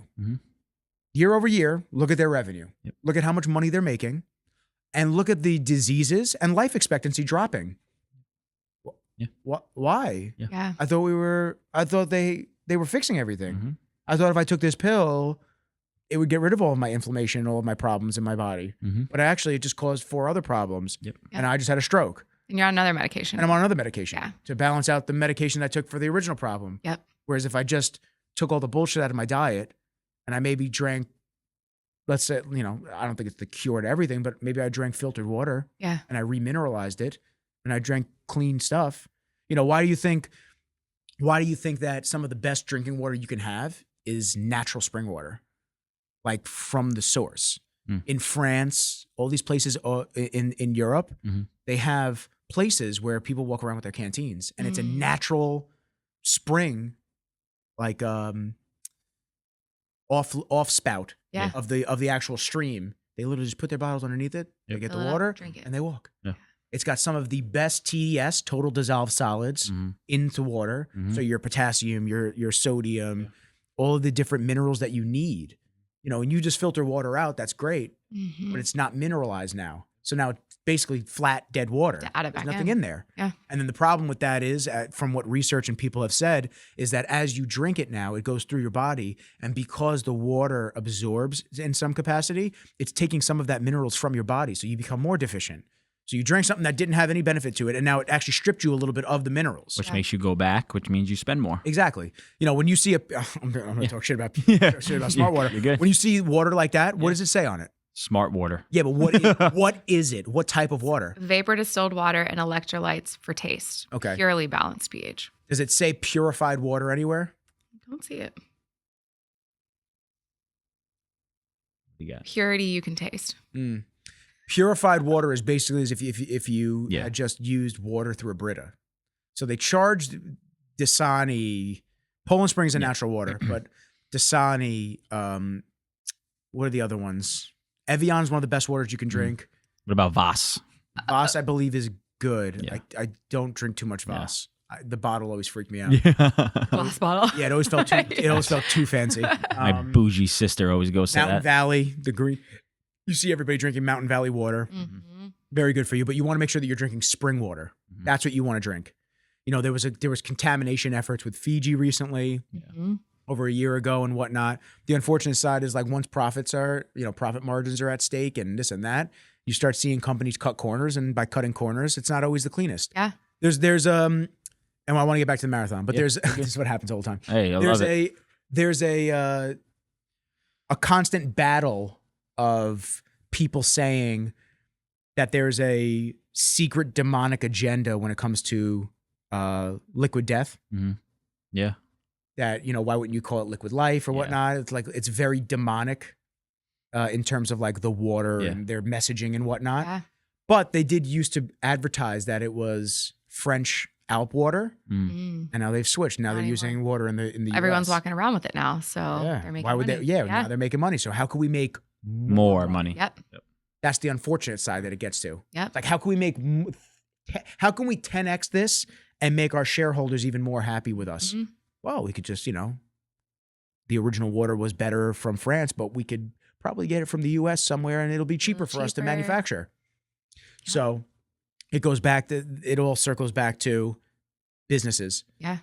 If healthcare is not a for-profit business, there's no incentive for them to just keep people healthy all the time. It's fix, or treat. It's never, when you talk to people, it's like, oh, we're never going to cure you. They'll never use that word, like, especially cancer patients. Yeah, we can't say we're going to cure your cancer, but we're going to treat it. Yeah. It's unfortunate. Yeah. It really is, because, we have so much technology and so many abilities to just do so much good, and it gets bottlenecked in the thought process of profit. But I think capitalism is good, and when it has its place, its time and place. But in the healthcare, it's tough. Yeah. It's tough. Anyway, back to the marathon. You were pulling up your numbers. Yeah. No, I mean, we sat 11s and 12s, 12-minute paces, ran with good, my bro. buddy John. Yeah. Again, it was a smooth run. Like I said, we trained to Get my start and finish. running numbers up. Hey, What's your motto? Thick guys fly. thick guys fly. Hey now. That's it. Shout out to y'all thick guys with big legs and big booties. But no, it was awesome. I mean, Sammy, shout out to Sammy Siegel. He called 1,000 times. I finally got to him. Love you, bud. But he was like, was there a mile that you hated? I said, no, because I trained in the tens. My ego and my hothead. You weren't pushing it. No, it was just smooth. It was a smooth run. And did you ever have to dial yourself back though? No. You started getting a little too much. So I have a lingering stress fracture in my right foot, and that heated up probably back 10 miles. It was frustrating. That's great to run on. It was really good. It was, and obviously your legs go because I've never run 26. Training's capped out at 20 for me. And how many steps did you take? Like 60,000. Oh my God, let me see. Nick, wait for this. The amount of walking that they make the marathon runners do. Yeah. To get to the start line, dude. To get to your family after you cross the finish line. Probably like wild. Insane. It's like 2 miles on each side. Yep. Let's see. What do we got? Yesterday. How do we go to yesterday? Well, it was some crazy thing. Oh, yeah. And just slide over. There we go. Got it. All right. Calories burned. You ready? Mm-hmm. You want to guess? Calories burned. This is the entire marathon, and you started it and stopped it around the marathon. No, so this is probably the whole day. Whole day? Yeah. Yeah. I'm gonna say probably 6,000 to 8,000. I wish 4,700. Okay. 4,700. 61,207 steps. 31.67 miles walked throughout the whole day. So obviously stopping at 26, I was at 58,000 steps for 26.2. On a stress fracture. On a stress fractured right foot. I mean, it's lingering, and again, I'm teaching, we're coaching, so it never really truly heals. So obviously, we'll get some help. Ortho Carolina, I need you when we get back home. That's me with all my injuries. But I keep training through everything. And that's like an asshole. And that's what I'm saying. I was like, Lay, if we could fix this piece, I think we can have some fun in Chicago, because Chicago's all flat. When is Chicago? October 12th, 25. Oh, so you're going next year? Cool. Yeah, so I'm going to do 6 months of strength training, get back to ISI. I miss being in there as much as I used to be. And then we'll do 6 months of what we did. Nice. We'll train healthy. We'll train strong. Well, we have December coming up. Yeah, what's that? Squattober, I finished. Okay. Deadlifts. Yeah, December starts in yeah. For deadlifting. I got to get back into that. I missed the deadlifts. I'd like to pull 500, 550. And you've been there. Yeah, I've been to 500 before. Yeah. So I would say I'd like to pull 550, 600. That'd be fun. I didn't think I was gonna smash through my squat PR. My squat PR was like 320 back in the day. Yeah. You got 365. Yeah. Can you post your form all over the place, please? Because I'm tired of just the form is incredible. Thank you. Because the hinge piece with you, like your chest isn't over the floor like some people, and we can get into the coaching piece. Like I watch form and coaches standing next to people, and they just let it go. Yeah, they just let it go. It's tough because I mean it's a hard exercise. Nobody For sure. Nobody wants to squat. No. A lot of times. Or that We weight. do it 500 times a day. Yeah, but body squats though. Yeah. Yeah. So it's like, so the form doesn't need to be impeccable, but once you load that bar up on your back, it's a very different feeling, and people don't know where to put their feet or center things out and whatnot. I'll tell you where it all started from. It's a very funny story. Yeah. I posted a video of me squatting up in Connecticut when I was getting ready for my bodybuilding shows, and I loaded 225 on the bar. I thought I was hot shit, and this is when I was posting my workouts every single day, and I squatted. And it was horrific. Mm-hmm. It was horrific. I saw that video a couple of years ago again. And it's one of those videos that you just watch yourself doing something and you just go, oh, bro, you posted that? That is crazy. Facebook memories every morning when I wake up. It was horrific. Let me tell you. Like, we're talking barely squatting past neutral. Like, it was... And I thought I was the shit. Like, I was squatting heavy. Yeah. Like, motherfuckers, put this weight up. And I remember like a dude that I was friendly with through Bevs, he commented on it and he said, yo, delete this. This is embarrassing. And I went, oh, never deleted it, but I remembered it. So thanks to him, ever since after that, I went, oh, I'm going to be squatting ass to grass whenever I squat, whether it's light, whether it's heavy, I'm going to make sure that I'm sitting on the ground. And that's why people go all the time. They go, oh shit, you like really sit down. And I go, oh yeah, like there's no stopping at neutral or a little bit below. If I don't feel my hamstrings connect with my calf, I didn't squat low enough for me. And there's some scientists and exercise science people that'll say it doesn't add any more benefit and it actually causes more tension or whatnot. Whatever. Yeah. For me, no, I'm sitting on the fucking ground every time. But I think that's the cool piece is someone said something about it, right? Like we live in a world where everyone's workouts, no matter what it is so prevalent on social media.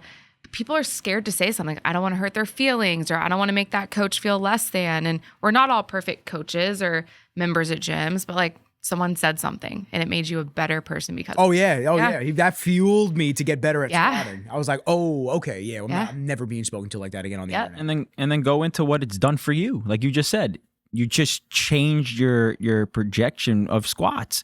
For us in the gym, if we don't say, like, if we walk by somebody, which rarely happens, our coaching staff, we're blessed, trained well, they're great human beings. If we see something wrong, we're gonna go over there, we're gonna say something. And we've built relationships in the gym that we know how to speak to certain people a certain way, and they'll listen. That fires you up probably. That probably tight. should. That's what I'm saying. Tight. Yeah. I was tight. I was like, oh wow. And then I started realizing, I went, oh yeah, no, this is ass. Yeah. This is ass. This is an ass squat. This is horrible. And now look what I you're wonder doing. if that video's still there, because it was Yeah. it was pretty bad. And it just it really did. I don't go on Facebook, Yeah. so we're gonna see like a ton. I just don't go on this app anymore. But yeah, I mean, it kept me realistic with myself essentially, Mhm. and it made me just want to get better at it. But some people will have that spoken to them, and they'll never post another workout video again because they're Yeah. just scared of that criticism. Yep. I don't know if it's because of that, or it's because just obviously with the podcast, everyone's gonna always say something. I always get people that say shit on the internet all the time, whether it's positive, whether it's negative. People always saying shit. At the end of the day, you have to consistently remind yourself that it's engagement, and that person's thought process or what they're saying has no direct impact of you as a person. So you just gotta keep trucking forward. Yeah. But and that goes back to our conversation of having conversations. How are you going to grow without talking to somebody? It'd be boring if you did things right the whole time. How are you supposed to get better? The amount of conversations we've had with coaches that just want to, get more informed or more information on how to do certain things. We get it all the time at the gym. Members pay a price, right? They it's a week of groceries for them that they pay to be members at the gym.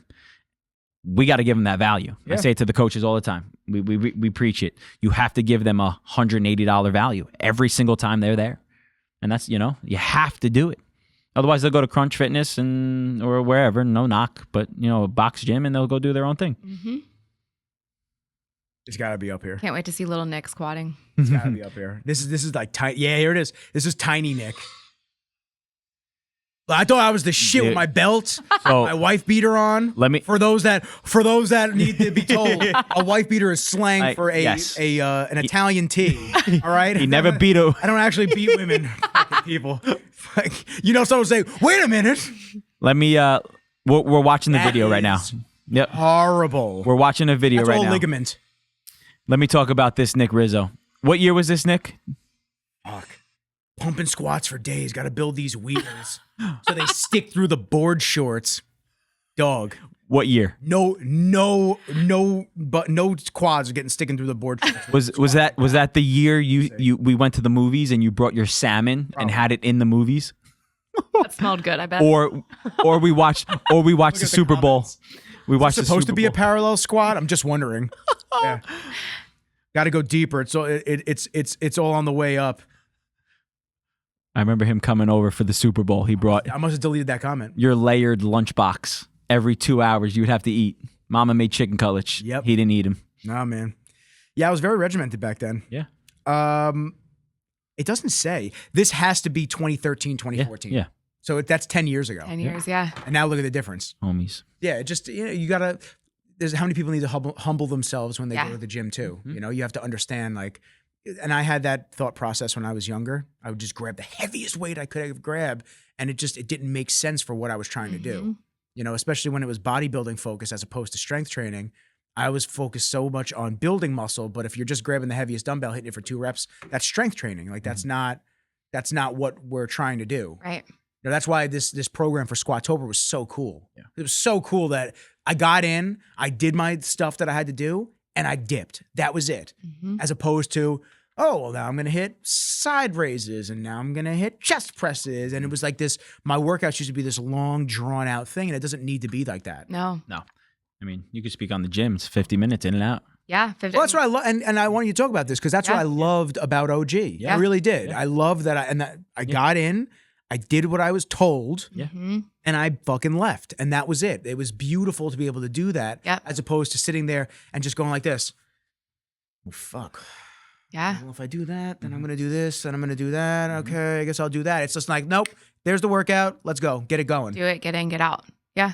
And I think there's a balance, right? Like we tell people all the time, if you're in here 5, 6, 7 days a week, you're probably not going to hit your goals because your body's not recovering, right? So the nutrition piece is big, but the recovery piece is just as big sometimes as the working out piece. So you come into ISI and we warm up. We have to explain the workout. We have to explain the movements. Which you like the warm up. I like the warm up, man, because Yeah. the problem that other spots that I've gone to over the years is that, and even with Bev's when I would go train by myself is the warm up was literally, Yeah. all right, let's go hit maxes. Yeah. It's just like, you're not really primed and ready to go yet. Yeah. Doing that jog in the parking lot with you guys. Nobody wants to jog cold like that, but you No. have to because it Yeah. warms the body up and it primes it for getting ready for movement. Yeah. That's why I like my Theragun too. Mhm. I've been using that more and more, and I've been doing it intentionally with the thought of flexibility and getting my body ready for movement. I'll do it on my lower back. Yeah. I get constant tendonitis from gripping the gis and just gripping everything. So it's like I get constant tendonitis in both arms. But I find that you use the Theragun, you open it up Yeah. before exercise, Yes. after exercise, promote blood flow. Yeah. Well, and it takes away from the time that you're actually working out, but it's equally as important as working out because you're not going to get the benefits from your workouts. You're not going to go as deep as you can in your squats. You're not going to put up weight that you could be able to put up if you weren't warmed up. So our workout time is 30, 35 minutes max. You're in, you're out, and you're hitting different body parts every day of the week, but you're also repeating movements and it can feel boring, but that's how you get better at it. That's how you got better at squats, I'm sure. This whole past month, you were squatting a lot. It was probably boring at 5 points. days a week. Yeah. I It was mean, tough. The first week was horrific. My buddy Dylan did it with me. He's like my little brother. Dylan did it with me. And the third day, he messaged me that morning. He just goes, "Oh, I can't walk. Like, this is bad." And I said, we have this program that we got to do today. Like, Yeah. we have to push through. Yeah. Second week, you start going, okay, I'm fatigued, but fuck, my legs feel solid. Yeah. And the third week, you're just like, you're doing these workouts and you're not sore at all. The weight feels heavy, but you're just kind of like, whatever. And then once I started hitting 315 for triples and then 4 or 5 reps, I was like, oh, it does work. Yeah. It's pretty crazy. you push through a PR. Yeah. Yeah. Pretty crazy. Which our training is definitely more hit than going in and loading a bar and squatting. But I think it goes back to functional fitness is, the big term these days. But truly watching even my mom age, she's 69 years old. She comes and does an ISI workout. And my dad strapped up a dresser last week and she's pulling it like she's pulling a sled. So it's what's going to make me healthier? Let me live longer. Let me be stronger and live my life better every day. Training for life. Yeah. That's it. And that's really what it needs Exactly. to be. That's the motto, That's our actually, motto. of ISI. Train for life. ISI late training. What are you training for? Train for life. Yeah. You have to. Yeah. One of the things that I really wanted to incorporate, listen, I bought this fantastic home gym. Yeah. And the problem is it's at my mom's house and I don't have access to it because she put a fucking bunch of boxes around it. Karen. You know what she said to me? I've said this a couple times. She said, she calls me up one day. I was living at my other apartment and she just goes, "So this all this workout stuff in the gym, in the garage, we keeping this?" I went, "You are not touching it. That's like $10,000 worth of shit. Are you out of your mind?" Yeah. Yeah, we're keeping it. Yeah. Don't touch it. Does she have the monkey kettlebell? She's got everything. She got it all. All my kettlebells. She's got 500 pounds of calibrated steel Rogue plates. Yeah. Oh, Lord. I have a the- $2,000 Rogue monster rack in there. And then you have I've got the assault bike. Yep. Yeah. I've got all of the flooring, the stall mat flooring. Mm-hmm. I've got a landmine. I've got 2 powerlifting bars. I've got 1 Kabuki strength Cadillac bar, which Tyler and Gabe bought me for my birthday that year. It basically pivots in the closer you get to the middle, so this way you don't put as much stress on Oh, your yeah. shoulder. Yep. So I have that. I have literally every attachment you could ask for. I have kettlebells ranging from 10 pounds to 125 pounds. Yeah, we're fucking keeping it. You out of your mind? It's not going to Goodwill. No, and Oh my God, yeah, that's somebody will buy it for $4. Right. What do you mean? That took 3 weeks to ship. That was peak COVID. I was Lord. miserable. I just wanted all my shit. So I want to train for jujitsu specifically, like Tom, sandbags, kettlebells, all this stuff. It's just, it's very, he'll say I'm making an excuse. I'm really not. Very tough to get down to him. He's all the way in Baldwin.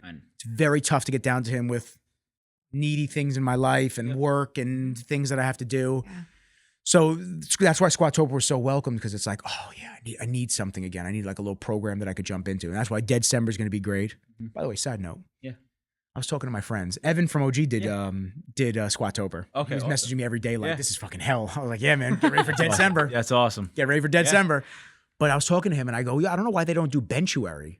So he's like, yeah. So they put up that they were doing Dead December, and I said, and I messaged on Squattober page that they collaborated with Pen and Paper Strength, which is the strength and conditioning company that does the programming. Okay. I put it on the comment. I said, any reason we don't celebrate Benchuary? And Pen and Paper Strength literally goes, I mean, asking you to bench 5 days a week isn't really a challenge like squats. It's basically like asking you to eat ice cream every day. And I just went, all right, the truth hurts, but like I'd still like to do a Benchuary. Yeah. So Evan's laughing, whatever.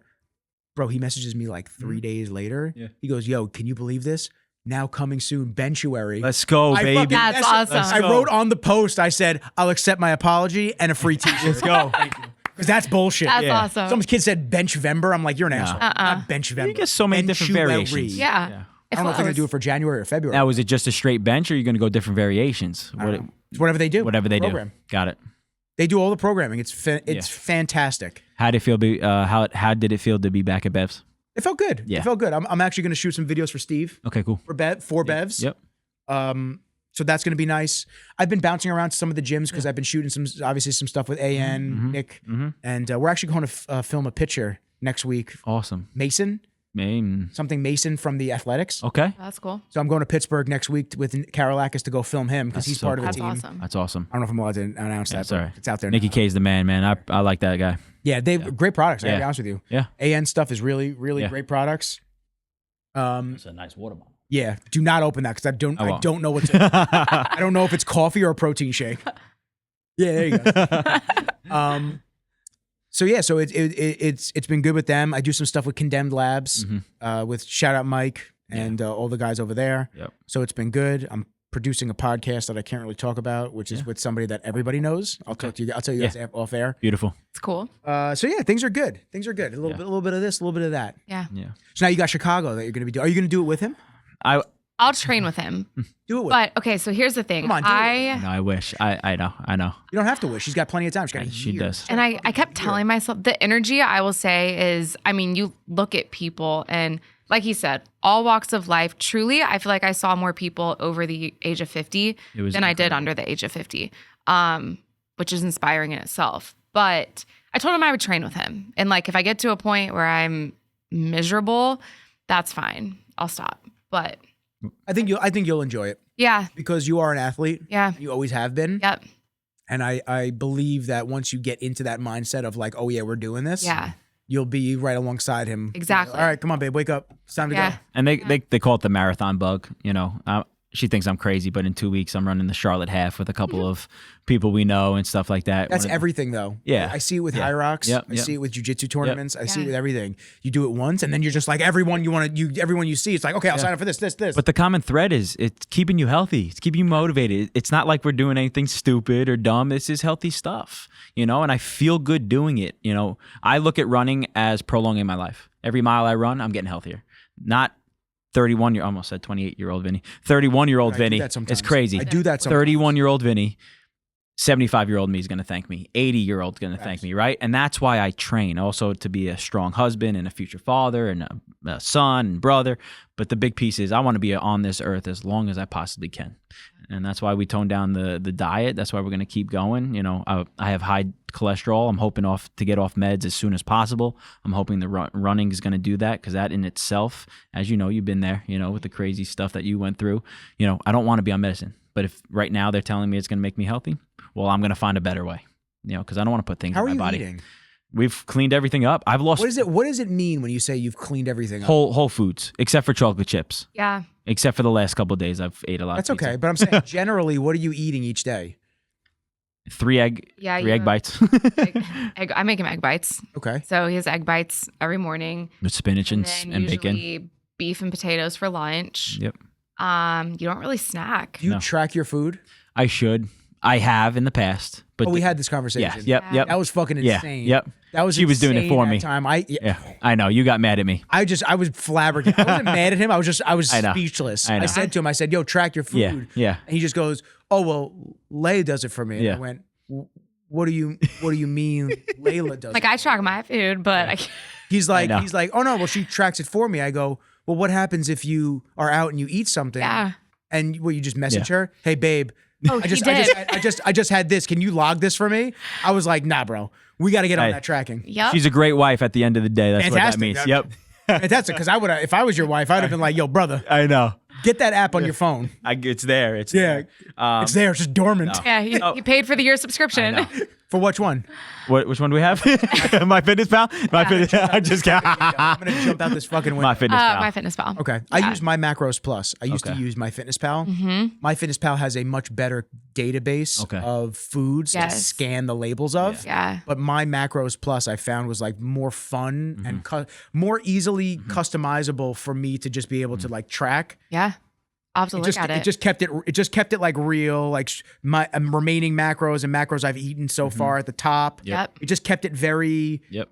basic, but enough features that I felt like I was comfortable using it. Yeah. Versus my Fitness Pal, where it was like every other fucking fart was an ad from Under Armour. I was Yes. like, oh my God, I can't watch this shit anymore. I have to Google how to like go in and change my macros if I want to. There's so much. You have to pay on to it. do that. Yeah. Yeah. And he does. Yeah. Yeah. And it was through the cross just across the board, it was 18 pounds down through training and 4% body fat. Yep. I mean, it was just we cleaned it You up. dropped 4. 4%. What you leave? You still leave today? We leave tonight. Yeah. Okay, I was gonna say you should have gotten a DEXA scan while you were home. That'd Shoot been cool. content for DEXA. Ah, I would have loved to have had you guys go in there. Oh yeah. next time. Next When time. are you coming back up for the holidays at all? Yeah. Yeah. We'll We'll set that up. Yeah. We'll let you know. I'll have you guys come in. That'd be awesome. I'll film you guys for Yeah. content for them. Yeah. Oh, cool. And they'll do so the cool thing about DEXA, here's a little plug. Shout out. Yeah, shout out Brian at DEXA. Brian's a phenomenal guy, man. Yeah. He really does just want to help people. Yep. And it started out as him owning DEXA for that like branch of Woodbury that he was in, Syosset Woodbury. And he has expanded since then into doing DEXA scans, VO2 max, RMR, so resting metabolic rate. Yep. Now he just invested in red light therapy. So he has a whole red light bed that you lay in for like 10 minutes, recharge your body. Yep. He has the oxygen therapy. So you Like that chamber you get in. Well, no, you run on the treadmill. Yeah. Yes. You run on the treadmill, they put the mask on you and you breathe all of the like 90% oxygen as you run. So this way your body gets, basically electrified of like real oxygen. Yeah. I forget the percentage that you actually breathe in when you're just breathing, but it's very low comparative to 90% pure oxygen. Yep. And so, him and that team, his team is called Prefusion down in Belmore. They're phenomenal, but they do a lot of this like biohacking, metabolic stuff. They'll run blood panels for you and tell you all of your minerals and everything like that. They'll do really deep dives into health, Yeah. which this is where healthcare is kind of going. Yeah. It's going into the privatized side because people don't trust the mainstream doctors Yeah. that got their degrees from companies that funded their schools. And of course, they're going to be biased towards that. Oh, my student loans are paid off by XYZ. And then there'll be doctors that say, oh, that never happens. It's like, all right, well, maybe not to you, bro. But I'm sure there are outliers. So it's pretty cool. But we'll have to get you guys the DEXA scan because the DEXA scan will talk to you, will give you the metrics of mass and your total mass, any type of visceral fat around the organs, which is the fat that you want to watch. It'll give you your body fat percentage. It'll show you skeletal bone health, everything like that. Sweet. Very interesting. That's awesome. And the cool thing is, if you get a scan in November or whatnot, and then you come back Yeah. and do another marathon, let's say you train for the next year or whatever, you get the scan, they keep your original results. So you Oh, can cool. compare and contrast. Sweet. How much body fat did you drop? Did you lose any muscle? Did you this, that? It's really cool. yeah. Awesome. Yeah. So we'll get you guys to do that. Yeah. Okay, so we Good. So the Chicago Twins, you guys both gonna do Chicago? Hey, I'm gonna push her, and I think obviously running for another great cause with the American Cancer Society again will be a little. You could do a 5K right now, right? Oh Yeah. we did it. She was my 5K master. Yeah. I mean, she would run the track with me, which obviously running on the track, if it's not fun, it's just Nah, no, circle, it circle. sucks. It's just- But the footwork and how hard it is to run on a track versus the street was awesome. But yeah, she was side by side with me. I mean, she rode her bike, and yeah, I mean, it was great to have her a part of that training piece. It was awesome. You said you're doing which marathon when you get home? So the Charlotte half in 2 weeks. How long is a half marathon? That's 13.1. How long is a 5K? 3? 3.12, 15, 3.1, yeah, Yeah. 3.1. Would you do that with him? The Charlotte head? No, I think you feel need like more it's time to too train. soon. Yeah, you need more time. I think a 10K yeah, 6. would, yeah, Yeah, that would that probably for be sure. the best next step. All right, so I think you guys should look for one. Like, Yeah. I'm pressuring That's what I'm her. saying. 100%. She'd be great. She'd be great. I don't like the cold, so that's my problem too. Yeah, like running it was outside now is gonna unusually suck. warm for Mhm. yesterday's marathon, so I'm thinking about Chicago in October, and Windy City, baby. yeah, it's gonna be a little frigid. We're gonna make it a so, good weekend though. That'll be fun. Yeah, I got to go to Chicago in 3 weeks. Awesome. High Rocks. Yeah, I'm filming one of the guys there. that's sweet. That's- Have you done High Rocks? No. No. Fuck that. I can't get into that. Fuck that. Not yet. I'm so good on that. Yeah. Watch, I may eat my own words. Yeah. in, like, Here he is. years. High Next Rocks. year. He's Yeah, coming. right? I know I said that I wasn't going to do it, but here I am. Yeah, I don't know. I don't have any interest. Yeah. I don't have any interest in it. I think it's cool. Mhm. I get gassed up by seeing other people do their thing and compete. Like I see you train for a marathon and a bunch of other people I know that ran the marathon, and I sit there and I go, oh, should I train for something like that? yeah. You know, and then I think about my respective sport, and once again, I have the internal debate of I really want to compete, but I don't want to get injured. You know, Marina, Yeah. she was getting ready for High Rock Chicago, Mhm. and she did Tunnel to Towers, Mhm. and she had to make a maneuver and kind of pivot around a kid that stopped short in front of her, Oh, and she broke her man. leg. Yeah, that So- and that was the shoot. piece yesterday, man. Like just even, I mean, so I hug and kissed them twice out of the 4 times I saw them. When I got to them the last 2 times, I was like, I can't stop. Like she threw me a water bottle. I caught it, had a sip, kept drinking it. Now, what was tossed it? You were following him? Yeah. Yeah, so tracking. you could track him? Yep. we could track him, and Yeah. then like I had, have his like iPhone location or whatever. But he kind of had it laid out what mile he wanted to see us at, and like where he would need some nutrition and water, whatever. Oh, like the gel packs? Did Well, they help? No, so this is great. Shout out to Uncrustables.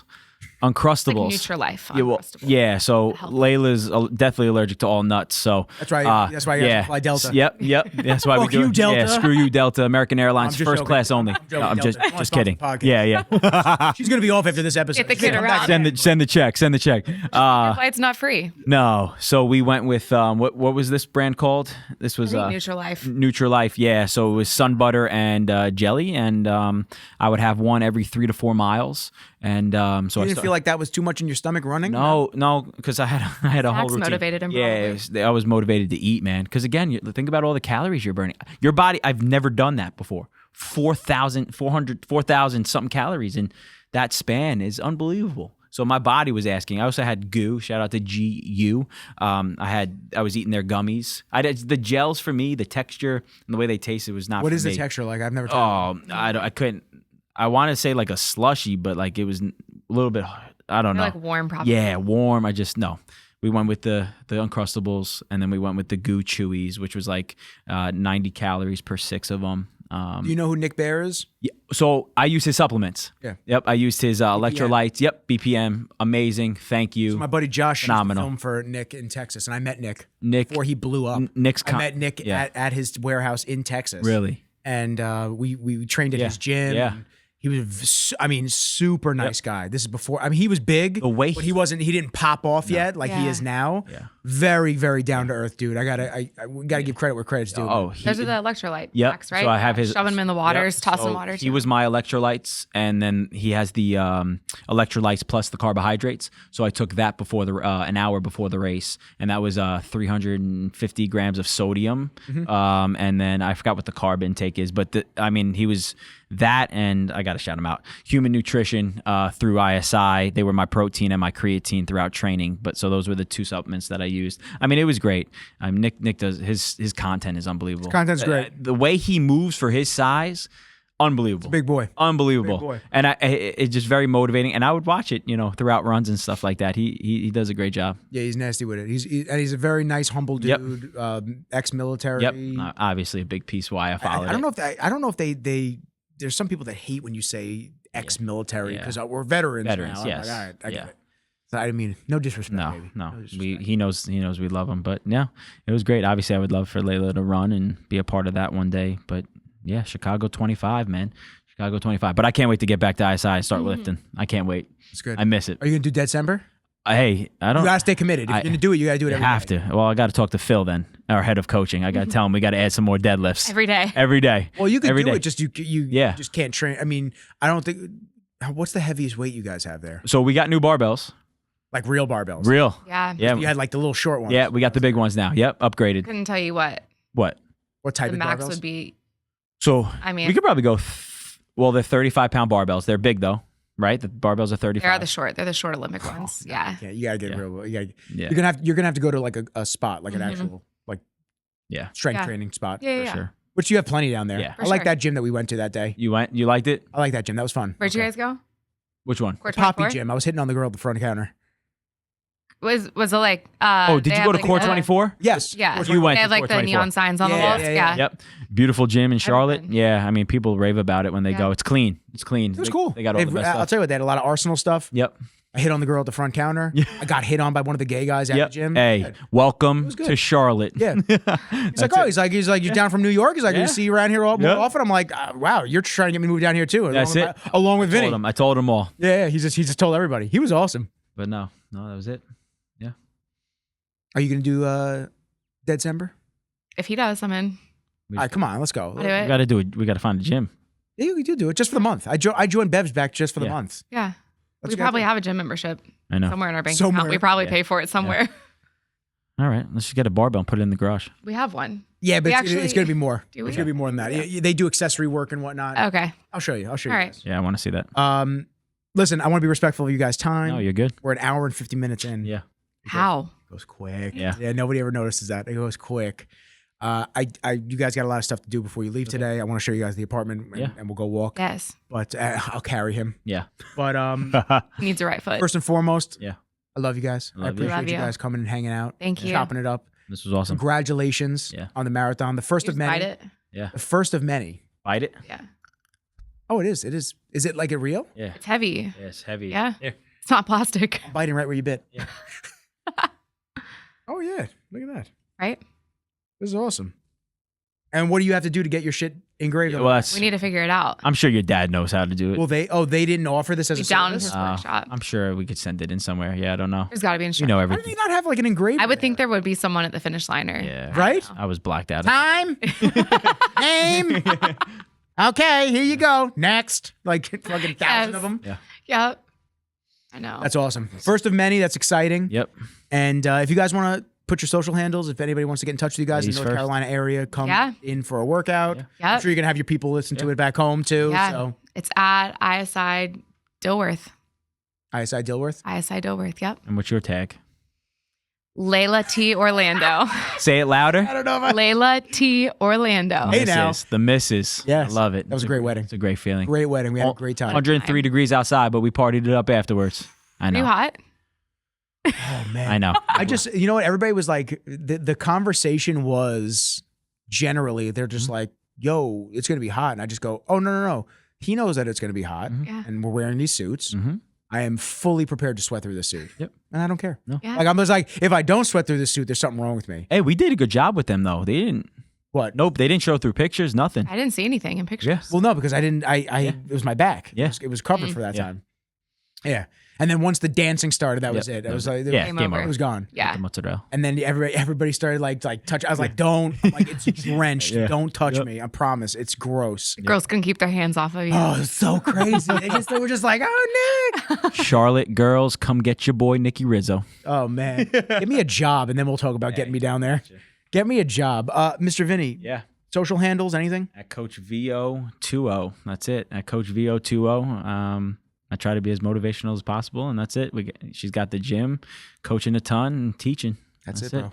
Well, I think this is going to be, I always am, dude, I am What episode you're in? bad at this. Well, because I recorded on Friday with Big Baby and all the guys and Jamal, Yeah. Fab. So I just, I always say the wrong episode and then I'm making the thumbnail and I go, oh God, you said it was this and it's not. Yeah. I think it's 118. Let's see if Nice. I'm right. That 118. equals 20. That would be awesome. How fucking cool would That's that my be? number. Maybe Yep. Equal 20. We were trying to find my bib number as 20. She found a way to get it. I think it was 60,277. Yeah, this will be 59. 118. Let's go 20. We This found will be it. 118. That makes my number. sense. That's my number. That's your number. That's my number. So this is going to be episode 118. If you guys learned something, had fun, didn't like something, I don't know. I'm gonna fucking tell you. Comment, roast me. Don't roast them. They're amazing. Like, comment, share with people that you think may enjoy the episode. I appreciate everybody for fucking with us. But for now, peace. Peace.